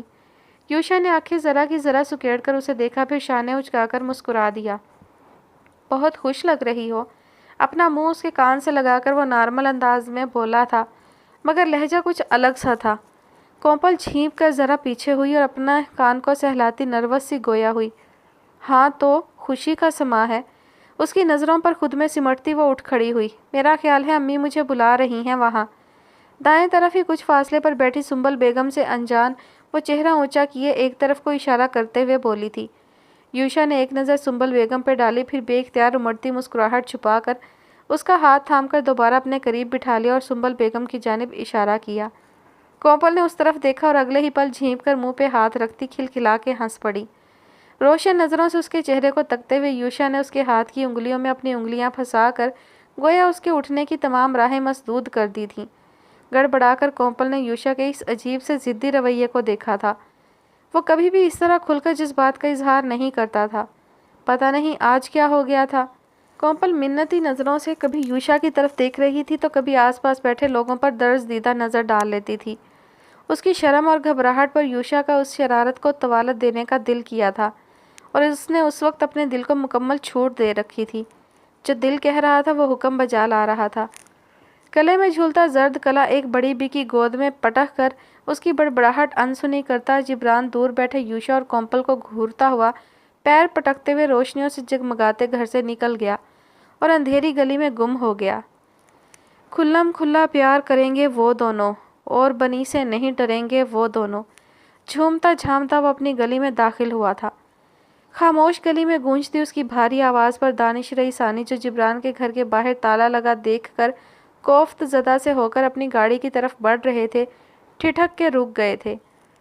گاڑی والے بابو میرا گانا چلا دو۔ گاڑی کے قریب پہنچ کر اس نے کوئی دوسرا گانا گانا شروع کر دیا تھا، مگر پچھلے گانے کی طرح اسے بھی بڑی بے دردی سے تروڑ مروڑ دیا تھا۔ اس کی حالت دیکھ کر دانش رئیسانی کو جس قدر افسوس ہوا تھا وہ لفظوں سے اظہار نہیں کر سکتے تھے۔ ترہم، غصہ اور افسوس سبھی کچھ تھا ان کے چہرے پر۔ ان کا دل چاہ رہا تھا نیہا کو ابھی کے ابھی یہاں لائیں اور جبران کی حالت دکھائیں اور پوچھیں اسے بدلے گی وہ؟ او آپ فیوچر سسر ہے نا؟ ارے لال چنریا والی نیہا گھر میرے بھی لاؤ۔ میں کنوارا کب تک بیٹھوں، بینڈ میرا بجواؤ، جیسے بھی چلتا ہے چکر چلاؤ، میری شادی کرواؤ، ارے میری شادی کرواؤ۔ چٹاخ! جبران جو گاتے ہوئے دانش رئیسانی کے شانے پکڑ کر خود بھی اچھل کود کر رہا تھا اور ان کے کمزور وجود میں بھی زلزلے اٹھا رہا تھا، ان کے پوری قوت سے مارے گئے چماٹ پر نشے میں ہونے کی وجہ سے سیدھا زمین پہ جا گرا تھا۔ تھپڑ کی آواز سنسان ہونے کی وجہ سے پوری گلی میں گونجی تھی۔ جبران کچھ پل یوں ہی زمین پر ایک گال پہ ہاتھ رکھے پڑا رہا، پھر جھٹکے سے اپنا چہرہ سیدھا کر کے ان کی طرف دیکھا۔ اس کے چہرے کے تاثرات ایسے تھے کہ دانش رئیسانی بے اختیار 2 قدم پیچھے ہوئے تھے۔ اوئے بڈھے، جبران پر ہاتھ اٹھاتا ہے؟ جبران پر؟ میں تیرا وہ حال کروں گا کہ تیری 7 نسلیں یاد رکھیں گی جبران کو۔ ایک جھٹکے سے اٹھ کر کھڑا ہوتا جبران ان کا کالر جکڑ چکا تھا۔ اس سے پہلے کہ پسینہ پسینہ ہوتے دانش رئیسانی کچھ کہتے، جبران کا انہیں مارنے کے لیے اٹھا ہاتھ ان کے سفید پڑتے چہرے تک پہنچنے سے پہلے ہی ڈھیلا پڑتا پہلو میں گر گیا، اور اگلے ہی لمحے وہ خود بھی ان کے ناتواں سے وجود پر پہاڑ کی طرح ڈھہ گیا۔ بے اختیاری میں دانش رئیسانی نے اسے سنبھالنے کی کوشش کی تھی، مگر اس کا بھاری بھرکم وجود سنبھالنا ان کے لیے ناممکن ہی تھا۔ وہ اس کے ساتھ ہی زمین پر بیٹھتے چلے گئے تھے، اور اب صورتحال یہ تھی کہ وہ اپنی گاڑی سے پشت لگا کر بیٹھے اپنا تنفس بحال کر رہے تھے، اور جبران آدھا زمین پر اور آدھا ان پر پڑا تھا۔ دانش رئیسانی نے گردن ترچھی کر کے برہمی سے اسے گھورا تھا، جس کا پیارا سا چہرہ ان کے کندھے پر ٹکا تھا۔ یکدم ہی وہ بے ہوشی میں مسکرا دیا۔ دانش رئیسانی کو یوں لگا جیسے وہ انہیں نیند میں بھی چڑھا رہا ہو۔ اپنے 4 بالوں میں انگلیاں چلا کر انہوں نے خود کو شانت کرنے کی کوشش کی، پھر کوٹ کی جیب سے فون نکال کر کوئی نمبر ڈائل کیا۔ وہ ابھی بھی مایوں کی دلہن بنی ایمل کے ساتھ تصاویر بنوا کر اٹھا تھا جب فون کی گنگناہٹ پر فون جیب سے نکالتا گھر سے باہر نکل آیا، کیونکہ مہمانوں سے بھرے چھوٹے سے گھر میں کوئی خاموش کونا ڈھونڈنا وقت کا ضیاع ہی تھا۔ دانش رئی ثانی اور اس کی بزنس کے معاملات میں بات چیت ہوتی رہتی تھی۔ دونوں ہی کام کے معاملے میں بالکل سنجیدہ مزاج رکھتے تھے اور اپنی نجی زندگی کو بزنس لائف سے الگ ہی رکھتے تھے۔ اب بھی ان کی کال دیکھ کر یوشا حیران نہیں ہوا تھا۔ السلام علیکم رئی ثانی صاحب، اس وقت کیسے کال کیا آپ نے؟ سب خیریت ہے؟ وہی مخصوص مصروف سا لب و لہجہ تھا۔ وعلیکم السلام، سب ٹھیک ہے۔ یوشا تم جبران کے گھر آ سکتے ہو؟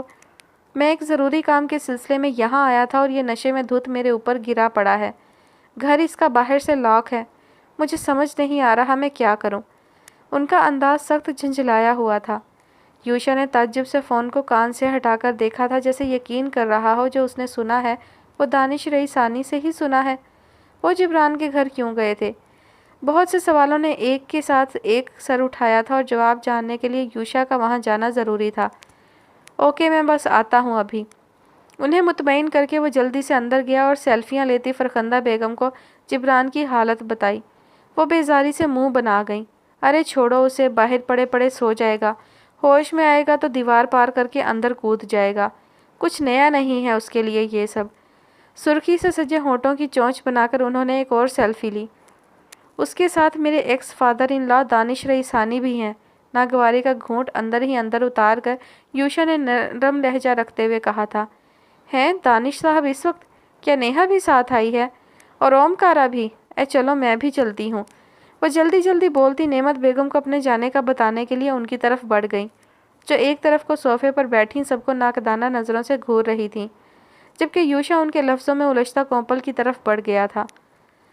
وہ لوگ جب وہاں پہنچے تب دانش رئی ثانی کو فرنٹ سیٹ پر بیٹھا پایا تھا، جبکہ جبران پچھلی سیٹ پر پڑا ہوا تھا۔ یوشا کو اندازہ لگانے میں مشکل نہیں ہوئی تھی کہ جبران جیسے لمبے چوڑے شخص کو دانش رئی ثانی نے تنہا کتنی مشکل سے گاڑی میں ڈالا ہوگا۔ تمام سوچوں کو ذہن سے جھٹک کے یوشا نے پہلی فرصت میں جبران کو اس کے کمرے میں پلنگ پر لا کر ڈالا اور خود دانش رئی ثانی کی خواہش پر ان کے ساتھ ہی صحن میں بیٹھ گیا۔ ان کے انداز سے لگتا تھا وہ کچھ کہنا چاہتے تھے لیکن الفاظ ڈھونڈ رہے تھے۔ وہ خاموشی سے منتظر بیٹھا رہا جبکہ فرخندہ بیگم کچن میں چائے اور دیگر لوازمات کا انتظام کرنے میں مصروف ہو گئی تھیں۔ دراصل یوشا مجھے… طویل خاموشی کے بعد انہوں نے لب کشائی کی ہی تھی کہ داخلی دروازہ کھول کر نیہا اندر داخل ہوئی تھی، اور پھر نہال کا بھی دیدار ہوا تھا۔ دانش رئی ثانی نیہا کو بھی کال کر کے بلوا چکے تھے، جبکہ نہال رات گہری ہونے کے باعث اس کے ساتھ چلا آیا تھا۔ یوشا کو دیکھ کر نہال نے لب بھینچ کر نیہا کو دیکھا تھا جس کے نقوش بالکل تن گئے تھے۔ یوشا نے مدھم آواز میں دانش رئی ثانی سے جانے کی اجازت مانگی، لیکن ان کے روکنے پر حیران ہوتا وہ واپس پلنگ پر ٹک گیا۔ اب صحن میں 4 لوگ موجود تھے لیکن سوائے کچن سے آتی برتنوں کی کھٹ پٹ کے کوئی آواز نہیں گونجی تھی۔ چند لمحوں بعد فرخندہ بیگم بڑی سی ٹرے میں چائے اور کچھ سنیکس لیے چلی آئی تھی۔ نیہا کو دیکھ کر جہاں وہ دنگ ہوئی تھی وہیں نہال کو دیکھ کر نہال ہو گئی تھیں۔ نہال نے بھی بھرپور خوش اخلاقی کا مظاہرہ کر کے ان کا اعتماد بڑھا دیا تھا۔ چائے کا کپ اٹھاتا یوشا ان کے اتنے خوشگوار تعلقات دیکھ کر شدید حیرت میں مبتلا ہوا تھا۔ دونوں فیملیز کے درمیان ایسے تعلقات تو تب بھی نہیں تھے جب نیہا اس کی بیوی تھی، پھر اب… تم جانتی ہو نیہا، جبران نے مجھ پر تشدد کرنے کی کوشش کی، لیکن خوش قسمتی سے نشے کی زیادتی کے باعث وہ کچھ کرنے سے پہلے ہی بے ہوش ہو گیا۔ دانش رئی ثانی کی گمبھیر آواز اچانک ہی گونجتی سب کو ان کی جانب متوجہ کر گئی۔ ان کی بات پر نیہا نظریں چرا کر رہ گئی جبکہ باقی افراد حیران پریشان سے معاملہ سمجھنے کی کوشش کر رہے تھے۔ انگلیاں چٹکاتی نیہا اس اطلاع پر نظریں چرا کر رہ گئی۔ وہ یوشا کے سامنے اپنے اور جبران کے متعلق کوئی بات نہیں کرنا چاہتی تھی۔ ناگواری کے سائے اس کے چہرے پر لہرانے لگے تھے۔ اب کچھ بولو گی نہیں تم؟ مجھے بتاؤ، اگر وہ بے ہوش نہ ہوتا اور مجھے کوئی نقصان پہنچا دیتا تب تم کیا کرتی؟ کیا تب بھی تم اس سے شادی کا دم بھرتی؟ ان کے آخری فکرے نے سبھی کو ششدر کر دیا تھا۔ سب سے زیادہ حیرانگی یوشا کی آنکھوں میں پھیلی تھی۔ نیہا اور جبران سے شادی؟ یہ کیسا مذاق تھا؟ پاپا ہم گھر چل کر اس بارے میں بات کرتے ہیں۔ نیہا تحمل سے بولتی اٹھ کھڑی ہوئی لیکن دانش رئی ثانی ویسے ہی بیٹھے رہے۔ جو بات ہوگی ابھی اور اسی وقت ہوگی۔ ان کا انداز گنجائش سے عاری تھا۔ یہ میرا پرسنل معاملہ ہے، میں ایروں گیروں کے سامنے اس پر بات نہیں کرنا چاہتی۔ وہ چڑھتی نظر یوشا پر ڈال کر وہ سرد مہری سے کہہ کر جانے لگی، جب دانش رئیسانی کی اگلی بات نے اسے ٹھٹک کر رک جانے پر مجبور کر دیا تھا۔ تم یوشا کی ضد میں جبران سے شادی کر کے صرف اپنا نقصان کرو گی نیہا۔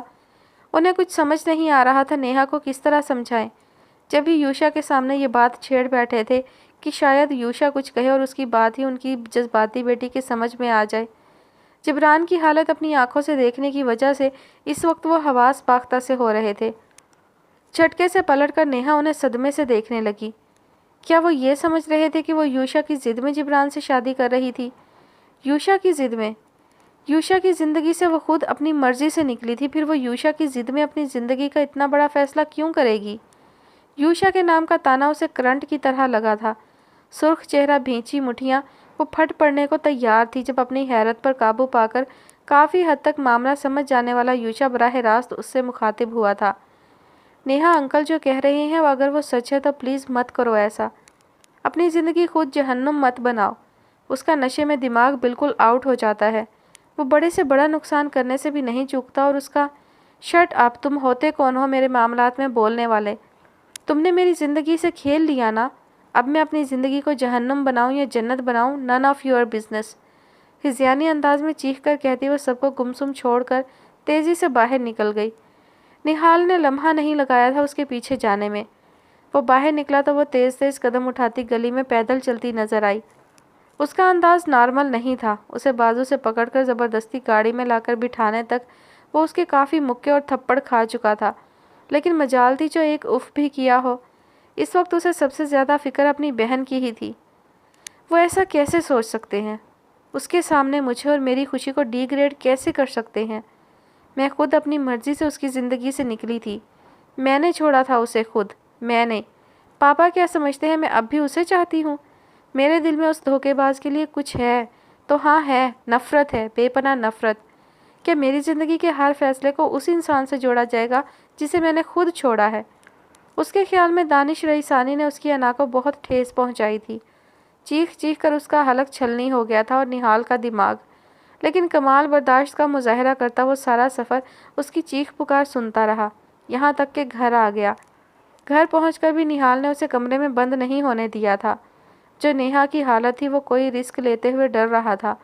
اس کی ہر الٹی سیدھی بات کی ہاں میں ہاں ملاتا وہ تب تک اس کے کمرے میں بیٹھا رہا تھا جب تک نیہا روتے روتے سو نہیں گئی تھی۔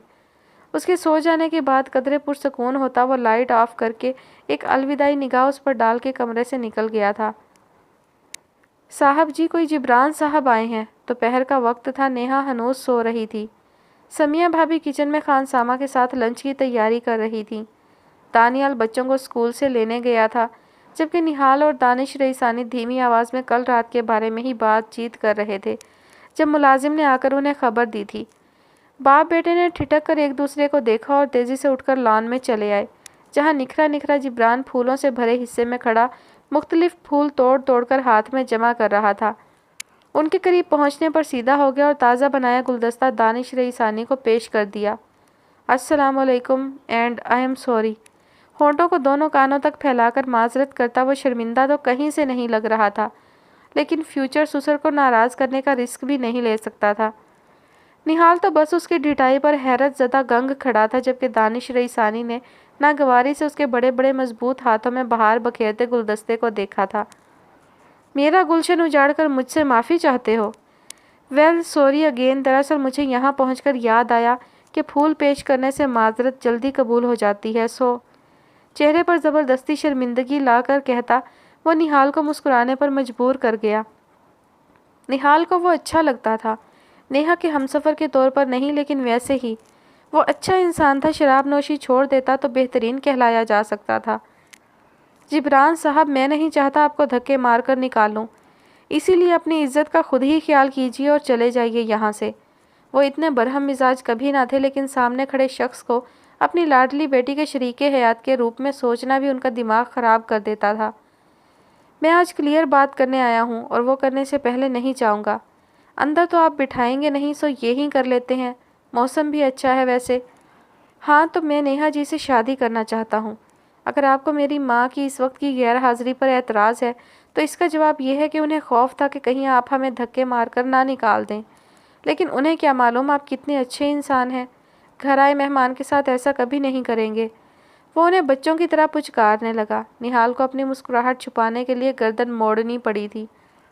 واقعی نہ میں نے کبھی مہمانوں کے ساتھ ایسا کیا ہے اور نہ کرنا چاہتا ہوں، حالانکہ تم ہو اسی قابل۔ خیر تم خود چلے جاؤ یہاں سے۔ دانش رئیسانی کا لہجہ حد درجہ تلخ ہوا تھا۔ جبران کی مسکراہٹ بھی سمٹ گئی اور نہال بھی سنجیدہ ہو گیا۔ جب تک نیہا جی مجھے قدم پیچھے کرنے کو نہیں کہیں گی میں کہیں نہیں جانے والا۔ بظاہر وہ ہنس کر بولا تھا لیکن اب کی بار اس کا لہجہ بھی سنجیدگی لیے ہوئے تھا۔ اس سے پہلے کہ دانش رئیسانی جھنجھلا کر چوکیدار کو پکارتے، نیہا وہاں چلی آئی تھی۔ وہ ان کی گفتگو کے آخری چند جملے سن چکی تھی، مگر چہرے سے کچھ ظاہر نہ کیا، نہ خوشی، نہ غصہ، نہ افسوس۔ اسے دیکھ کر سب چپ سے رہ گئے تھے۔ بغور ایک نگاہ تینوں کے چہروں پہ ڈالتی وہ مکمل طور پر جبران کی جانب متوجہ ہو گئی تھی۔ چلے جاؤ جبران۔ ہیں جی؟ چلا جاؤں میں؟ ہاں میں جواب لیے بغیر۔ لگتا ہے نیند پوری نہیں ہوئی آپ کی، کچھ بھی بول رہی ہیں۔ اس کے سوجے سوجے تازہ دھلے چہرے سے وہ اندازہ لگا چکا تھا وہ اس وقت سو کر اٹھی تھی۔ جبران تم نے کہا جب تک میں نہیں کہوں گی تم نہیں جاؤ گے، اب میں کہہ رہی ہوں تو تم جاؤ۔ اس کے ٹھنڈے لہجے پر جبران کی کشادہ پیشانی پہ بل نمودار ہونے لگے۔ آپ کو پتہ بھی ہے اس جاؤ کا مطلب کیا ہوگا؟ جبران کی آواز ذرا سی کانپی تھی جو سبھی نے محسوس کی تھی۔ ہاں جاؤ کا مطلب ہے چلے جاؤ، شکل گم کرو اپنی۔ وہ اسی پرسکون انداز میں بولتی اس کے اشتعال کو ہوا دے گئی۔ گلدستہ زمین پہ مار کر اس نے پیر بھی زمین پر دے مارا تھا۔ واٹ دی ہیل، میری فیلنگز مذاق ہیں آپ کے لیے؟ پہلے تو بڑی باتیں کر رہی تھی کہ ہم مل کر ماؤنٹ ایورسٹ سر کر لیں گے، ہم مل کر چاند پر چلے جائیں گے، بلا بلا بلا، اور اب کہہ رہی ہیں جاؤ جاؤ، یعنی چلے جاؤ، دفع ہو جاؤ، مر جاؤ، زندگی سے نکل جاؤ۔ واہ نیہا بی بی واہ، مجھے امید کی ڈور تھما کر اتنی جلدی منہ کیسے موڑ سکتی ہیں آپ؟ میری فیلنگز کے ساتھ کھیل رہی ہیں آپ، کھلونا سمجھ لیا ہے آپ نے بنی کو۔ اونچی آواز میں ان سب کو سناتا پیر بار بار زمین پہ مارتا وہ خود ہی گھر سے باہر نکل گیا تھا۔ پیچھے رہ جانے والوں نے مختلف کیفیات میں گھر کر اس کی نظروں سے اوجھل ہوتی چوڑی پشت کو دیکھا تھا۔ استری شدہ نیا نکور سوٹ پہنے، جل سے بال سیٹ کیے، وہ یقیناً بڑے دل سے خود ہی اپنا رشتہ طلب کرنے آیا تھا۔ لگتا ہے تمہیں احساس ہو گیا ہے، یہ اچھی بات ہے۔ اس کے بے تاثر چہرے کی طرف نرم نظروں سے دیکھتے دانش رئیسانی گویا ہوئے تھے۔ نیہا بغیر کچھ کہے ایک سنجیدہ نظر ان پر ڈالتی واپس اندر چلی گئی۔ وہ ٹھنڈی سانس بھر کے رہ گئے۔ پاپا آپ کو یوشا کو انوالو نہیں کرنا چاہیے تھا نیہا کے معاملے میں۔ نہال رات سے یہی بات سوچ رہا تھا، اب اچانک اپنے خیال کا اظہار کر گیا تھا۔ میں رات بہت عجیب کیفیت کا شکار ہو گیا تھا نہال، پہلی بار دماغ بالکل معاف ہو گیا تھا۔ تم نے دیکھا نہیں تھا، میں نے دیکھا تھا اسے نشے میں دھت جوکر کی طرح ناچتے گاتے بھی اور شیر کی طرح دہاڑتے بھی۔ مجھے کچھ سمجھ نہیں آ رہا تھا۔ میں نیہا کے لیے بہت حساس ہوں نہال، اسے اب کوئی تکلیف ہو میں برداشت نہیں کر سکوں گا۔ اور پھر اس کی شخصیت دیکھ کر مجھے یہ گمان بھی ہوا کہ نیہا کا ساری زندگی اس کے ساتھ بتانے کا ارادہ نہیں، اسے صرف کانٹریکٹ کے تحت شادی کرنا چاہتی ہے وہ، حلالہ کی نیت سے۔ یہ غلط ہوتا، بہت غلط ہوتا۔ میں نے اس لیے بھی یوشا کو انوالو کر لیا تھا۔ نیہا نے پہلے جس طرح زندگی کو کھیل سمجھ کر کھیلنا شروع کر دیا تھا، اس کے بعد اس سے ایسی بے وقوفی کی امید رکھنا کچھ عجیب بھی نہیں نا۔ دھیرے دھیرے تفصیل سے جواب دیتے وہ اندر جانے کے بجائے وہیں لان میں بیٹھ گئے تھے۔ ان کی باتوں سے مکمل اتفاق کرتا نہال بھی ان کے سامنے والی بینچ سنبھال چکا تھا۔ ایمل کی شادی کی تقریب سے فارغ ہو کر یوشا کی خواہش پر وہ اس کے ساتھ ہی گھر چلی آئی تھی۔ عائشہ کو کاٹ میں سلا کر وہ تھکی ہاری سی بیڈ پر جا کر ویسی ہی سجی سنوری گر سی گئی۔ نیند اور تھکن کے باعث گرتے کے ساتھ ہی وہ گہری نیند میں ڈوب گئی تھی، لیکن یوشا کی مستقل مدھم پکار پر اسے آنکھیں کھولنی ہی پڑیں۔ جا کر پہلے چینج کر لو، اس ڈریس اور جولری میں سکون سے سو بھی نہیں سکو گی تم۔ اسے بازو سے پکڑ کر پشت پہ بکھرے ہلکے کرل ہوئے بالوں کو جوڑے کی شکل دیتے ہوئے کومپل نے ایک مخمور نگاہ اس پہ ڈال کر سر ہلا دیا، لیکن بال جوڑے میں مکید کر کے وہ دوبارہ لیٹنے لگی، مگر یوشا جو کرنا تھا اسے بازو سے تھام کر زبردستی دوبارہ بٹھا دیا۔ البتہ کومپل کے بچوں کی طرح نیند میں ادھر ادھر جھولنے پر اس کے لبوں پر مسکراہٹ بکھر گئی تھی۔ تھوڑی بہت اور کوشش کے بعد جب اسے اندازہ ہو گیا کہ یوشا اسے اسی حالت میں سونے نہیں دے گا، تب اس نے مارے باندھے ڈریسنگ روم کا رخ کر ہی لیا۔ چینج کرنے کے بعد منہ پر پانی کے چھپاکے مارنے کے باعث وہ نیند کو کافی حد تک پچھاڑ چکی تھی۔ جب بھی بیڈ روم میں آ کر اس نے پہلے سکون سے میک اپ صاف کیا تھا، دوبارہ بستر پر آ کر گرتے ہوئے وہ کسی گہری سوچ میں غرق لگ رہی تھی۔ ادھ کھلی آنکھوں سے اسے ہی دیکھتے ہوئے یوشا نے اسے پکار لیا تھا، جس پر وہ چونکی نہیں تھی، بس خاموشی سے گردن موڑ کے اسے دیکھنے لگی تھی۔ کیا سوچ رہی ہو؟ کل مائیوں کے فنکشن سے آپ جب چلے گئے تھے تب واپس کیوں نہیں آئے تھے؟ سرخ ڈوروں سے سجی آنکھوں میں شکوہ اتر آیا تھا۔ وہ اس کی منتظر رہی تھی۔ اس کے جانے کے بعد اپنی تیاری سمیت سب کچھ پھیکا پھیکا لگنے لگا تھا۔ اس کے شکوے پر یوشا چپ سا رہ گیا۔ وہ اسے کیا بتاتا؟ کل وہ جبران اور نیہا کے متعلق جان کر کتنا شاکڈ ہوا تھا۔ ذہن میں جھکڑ چل رہے تھے، ایسے میں وہ تقریب اٹینڈ نہیں کر سکتا تھا۔ کل سے وہ اسی کے متعلق سوچ رہا تھا۔ اسے نیہا اور جبران کے ذاتی معاملے میں کچھ بولنے کا حق نہیں تھا، لیکن یہ سب بہت عجیب لگ رہا تھا۔ نہ جانے نیہا کے ذہن میں کیا چل رہا تھا۔ اس جیسی نازو پلی لڑکی ایک نشئی سے شادی کیوں کرنا چاہتی تھی؟ کیا یہ کومپل اور اس کی زندگی میں دوبارہ داخل ہونے کا کوئی بہانہ تھا؟ نیہا ایسی تھی تو نہیں، لیکن جبران سے شادی کی اور کوئی تک بھی سمجھ نہیں آتی تھی۔ اس کا ذہن دوبارہ الجھنے لگا جب کومپل اس کا گال تھپکتی اسے حال میں لے آئی تھی۔ اپنے گال پہ دھرا اس کا یک ہوتا ہاتھ تھام کر یوشا دھیما سا مسکرا دیا۔ کوئی پرابلم ہے؟ اس کی آنکھوں کی الجھن کومپل سے چھپی نہیں رہی تھی۔ نہیں ہوتی بھی تو یہ وقت مسئلے ڈسکس کرنے کا نہیں ہے، اب سکون سے سو جاؤ۔ یوشا نے اسے نیہا اور جبران کے متعلق بتا کر پریشان کرنا مناسب نہیں سمجھا تھا۔ ایک تو مشکل سے وہ جبران کے خوف اور نیہا کے غم سے نکلی تھی۔ اس کے مخملی وجود کے گرد بازوؤں کا گھیرا بنا کر اس کے سر پہ ٹھوڑی ٹکا کے وہ خود بھی تمام پریشان کن سوچے جھٹک کے آنکھیں موند گیا۔ اس کے کشادہ سینے میں منہ دیے کومپل کچھ دیر اپنا دماغ لڑاتی رہی، لیکن حاوی ہوتی نیند نے اسے کسی نتیجے پر پہنچنے نہ دیا تھا۔ ماں، سجنی دیوی بڑے سے لاؤنج میں بیٹھی بڑی نزاکت سے چائے پی رہی تھیں جب پشت سے آتی پکار پر مسکرا اٹھیں۔ یہ ان کے پیارے راج دلارے بیٹے وشال کی آواز تھی۔ مامتا کا نور ان کے بندی میک اپ سے سجے چہرے پر مزید روشنیاں بکھیر گیا تھا۔ مسکراتے ہوئے وہ جیسے ہی پلٹیں، ڈھم ڈھم ڈھما ڈھم کی زوردار آواز کے ساتھ کیمرہ مین ان کے چہرے کا ہر پوز دکھانے لگا۔ ہر پوز سے سجنی دیوی ششتر ہی لگی تھی۔ دھماکہ ہی اتنا شدید تھا۔ وشال کے پہلو میں عروسی جوڑا پہنے، گلے میں ورمالا ڈالے وہ لڑکی چہرے پر شاطرانہ مسکراہٹ سجائے کھڑی تھی۔ یہ لڑکی انہیں کئی دنوں سے خوابوں میں ڈرا رہی تھی، لیکن یہ تھی کون؟ سجنی دیوی کے ساتھ ساتھ ٹی وی اسکرین پر نظریں جمائے فرخندہ بیگم بھی یہی سوچ رہی تھی۔ ماں، یہ میری پتنی ہے اور آپ کی بہو بھی، ارچنا۔ کیا؟ سجنی دیوی اور فرخندہ بیگم کی چیخیں ساتھ ہی نکلی تھیں۔ ہاں ماں، میں اور ارچنا ایک دوسرے سے بہت پیار کرتے ہیں۔ ارچنا کا اس دنیا میں کوئی نہیں ہے ماں، لیکن آج سے میں ہوں قدم قدم پر ارچنا کے ساتھ۔ اگر آپ چاہتی ہیں کہ میں یہ گھر چھوڑ کے نہ جاؤں تو آپ کو ارچنا کو قبول کرنا ہی پڑے گا۔ بڑکے مارتا وشال فون کی رنگ ٹیون بجنے پر ایکسکیوز کرتا ٹی وی اسکرین سے غائب ہو گیا، اور اب وہاں صرف سجنی دیوی اور ارچنا رہ گئے تھے۔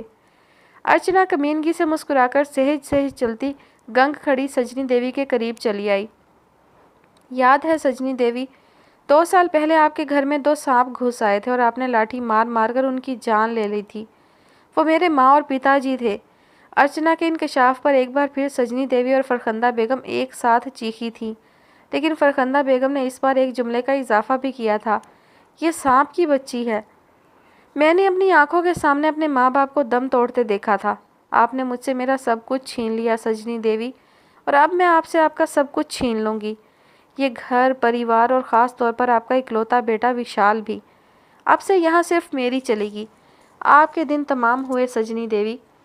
اور اس کے ساتھ ہی ارچنا سانپ کا روپ دھارتی زمین پر لہراتی ہوئی ایک کمرے کی طرف بڑھ گئی، اور سجنی دیوی کے ششدر چہرے پر قسط کا اختتام ہو گیا۔ ڈرامے کا پوسٹر اسکرین پر لہرایا تو وہ سر ہلانے لگیں۔ سمجھ آ گیا تھا یہ سب ہوا کیوں تھا۔ آج اس ڈرامے کی پہلی قسط تھی جو انہوں نے درمیان سے دیکھنی شروع کی تھی۔ فرخندہ بیگم نے فیصلہ کر لیا تھا اب اسے بھی ڈیلی دیکھنا ہے۔ دل میں ارادہ کرتی گھڑی پر وقت دیکھتی وہ پلنگ سے اٹھی ہی تھیں کہ دروازے پر ہوتی دستک نے انہیں بدمزہ کر دیا۔ آ رہی ہوں بھائی، نواب زادے کے نوکر لگے پڑے ہیں، گھر نہ ہوا سرائے ہو گیا، جب چاہا آیا جب چاہا چلا گیا۔ اونچی بڑبڑاہٹ کے ساتھ انہوں نے دروازہ کھول دیا۔ پوچھنے کی ضرورت محسوس نہیں کی تھی، بیٹے کی دستک پہچانتی تھی۔ کیا تو؟ ان کی فراٹے بھرتی زبان کو حشاش برداشت جبران کے پہلو میں کھڑی نیہا کو موجود پا کر بریک لگ گئے تھے۔ جدید تراش خراش سے مزین سلور لباس میں ہلکی پھلکی جولری، میک اپ، گردن اٹھائے نظریں جھکائے کھڑی نیہا انہیں کسی کی یاد دلا گئی۔ لیکن کس کی؟ ہاں، ارچنا کی۔ یہ بے یقینی سے اسے دیکھتے ہوئے وہ ہکلائی، نفی میں سر ہلانے لگی۔ یہ نیہا، امی ڈارلنگ، میری بیوی اور آپ کی بہو۔ تقریباً وشال والے الفاظ ادا کرتا جبران انہیں وشال ہی لگا تھا۔ جبران کے روشن چہرے سے نظریں ہٹا کر فرخندہ بیگم نے دوبارہ نیہا کو تکنا شروع کیا۔ اچانک نیہا کی جگہ ارچنا نے لے لی، جو منہ سے سانپ کی زبان نکال کر پھنکار رہی تھی۔ نہیں، تم مجھ سے میرے بیٹے کو نہیں چھین سکتی، نہ میرے پریوار کو، نہ ہی اس گھر کو۔ ڈرامے کا اثر دماغ پر کچھ زیادہ ہی چڑھ گیا تھا۔ بوجھل دل لیے بھیگی پلکیں گرائے کھڑی نیہا نے ناسمجھی سے انہیں دیکھا تھا، جبکہ جبران نے دائیں بائیں ہاتھ ٹکا کر انہیں مصنوعی سا گھورا تھا۔ کوئی ڈرامہ دیکھ رہی تھی آپ ابھی؟ وہ بھی ان کا بیٹا تھا، فوراً اندازہ لگا لیا تھا۔ ڈرامہ؟ ہاں، فرخندہ بیگم ذرا جھینپ گئیں۔ کون سا؟ اسے بے وجہ دلچسپی ہوئی۔ مسکراہٹ گویا لبوں سے چپک گئی تھی۔ نیہا کی اس اچانک شادی کے فیصلے نے اسے کافی دیر تک شاک میں رکھا تھا، اور اب وہ صرف چہک رہا تھا۔ کبھی بہو کبھی ناگن۔ ڈرامے کا نام بتا کر انہوں نے دوبارہ ذرا سہم کر نیہا کو دیکھا، جیسے وہ ابھی ناگن کا روپ دھار لے گی۔ ڈرامے کا نام سن کر جبران کا قہقہہ بے ساختہ پھوٹا تھا، جبکہ نیہا انہیں دیکھ کر رہ گئی تھی۔ کیسی تھیں وہ؟ بیٹے کے علاوہ ان کا بھی علاج کرنا ہی ہوگا، نیہا نے فوراً دل میں ارادہ کیا تھا۔ ارے یہ چہرہ دیکھیں ذرا، یہ پیارا سا چہرہ۔ یہ پری تو بن سکتی ہے لیکن ناگن نہیں۔ نیہا کی ٹھوڑی پکڑ کے چہرہ اونچا کرتا وہ فرخندہ بیگم کو اس کے حسن سے روشناس کرانے لگا۔ لب بھینچ کر نیہا نے جبران کا ہاتھ اپنی ٹھوڑی سے ہٹا کر گہری سانس بھر کر باہر آنے کو بے قرار آنسوؤں کو اندر ہی اتار لیا۔ دانش رئیسانی کے رویے کو سوچ سوچ کر اسے رونا آ رہا تھا۔ وہ اس وقت صرف تنہائی چاہتی تھی، اپنے دل کا غبار نکالنے کے لیے۔ اس کی حالت سمجھتے ہوئے جبران لب بھینچ گیا اور سنجیدہ سا ہو کر اسے کمرے کی راہ دکھانے لگا۔ نیہا مزید کچھ کہے سنے بغیر سر ہلا کر تیز تیز قدموں سے چلتی کمرے کی طرف بڑھ گئی اور اندر جا کر دروازہ بند کر لیا۔ اس کے دروازہ بند کرنے سے لمحہ بھر پہلے اس کی بھرائی آنکھوں سے چھلکتا پانی دیکھ کر جبران ڈسٹرب سا ہو گیا تھا۔ اے یہ کیا کر دیا تو نے منحوس؟ کوئی ایک خوشی نہیں لکھی میرے پھوٹے نصیب میں میری اولاد سے؟ ارے میں سمجھی تھی بات ختم ہو گئی، دھکے مار کر اس کے گھر والوں نے جب تجھے گھر سے باہر نکالا تب تیری عقل ٹھکانے آ گئی ہوگی، لیکن تو، ارے شادی کرنے کے لیے تجھے یہی بانجھ سینہ پیٹ پیٹ کر واویلا کرتی فرخندہ بیگم جبران کے اچانک منہ پر ہاتھ دھرنے کی وجہ سے چپ سی رہ گئیں اور غضبناک ہو کر اسے دیکھنے لگیں۔ جبران نے گہری سانس کھینچ کر ہاتھ پیچھے کر لیا۔ یہ بانجھ لفظ آپ کبھی نیہا کے سامنے مت کہیے گا۔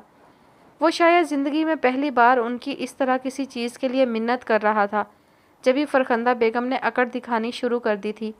کیوں نہ کہوں، اسے خود نہیں پتا۔ امی میں نے کہہ دیا نا، اور اسے اس حوالے سے کچھ بھی کہنے سے پہلے اپنے بیٹے کے کرتوت بھی ذہن میں رکھیے گا۔ ارے مطلب کیا ہے تیرا؟ تیرے باپ کی نسل بس یہیں ختم ہو جائے گی؟ اس کے سنجیدہ تیور دیکھ کر اس بار انہوں نے منمنانے پر اکتفا کیا تھا۔ چڑھ کر جبران نے انہیں دیکھا اور کوئی جواب دیے بغیر ایک خاموش نظر اپنے کمرے کے بند دروازے پر ڈال کر گھر سے باہر نکل گیا۔ اندازہ تھا اس وقت نیہا تنہائی کے سوا کچھ نہیں چاہتی تھی، سو کچھ بھی کہنا فضول تھا۔ جبران کے گھر سے نکلنے کے بعد فرخندہ بیگم نے گھور کر جبران کے کمرے اور داخلی دروازے کی طرف دیکھا اور بڑبڑائیں، لو بھیا یہ عجیب رہی، میری بہو آپا کی بہو بن گئی اور آپا کی مصیبت میرے گلے پڑ گئی۔ خدا معلوم انہیں پتہ چلا یا نہیں۔ انہیں پتہ چلا ہوگا ورنہ اب تک مجھے فون کر چکی ہوتی۔ اب میں خود یہ دھماکہ کر دیتی ہوں۔ وہ اپنے کمرے میں جا کر اپنا ننھا سا فون اٹھا چکی تھیں۔ جبران اور نیہا کی نکاح کی خبر جنگل کی آگ کی طرح پھیلی تھی۔ جو جو سنتا گیا دنگ ہوتا گیا۔ فریحہ بیگم کو پتہ چلا تو وہ اپنی جگہ سے اچھل پڑیں۔ کومپل کو معلوم ہوا تو عائشہ کے کھلونے اس کے ہاتھ سے چھوٹ کر زمین بوس ہو گئے، اور آفس میں بیٹھے یوشا نے سنا تو کچھ پل سکتے میں رہنے کے بعد سر ہاتھوں میں گرا بیٹھا۔ کیوں اپنے ساتھ دشمنی کر رہی ہو نیہا؟ اس کی بڑبڑاہٹ میں افسوس ہی افسوس تھا۔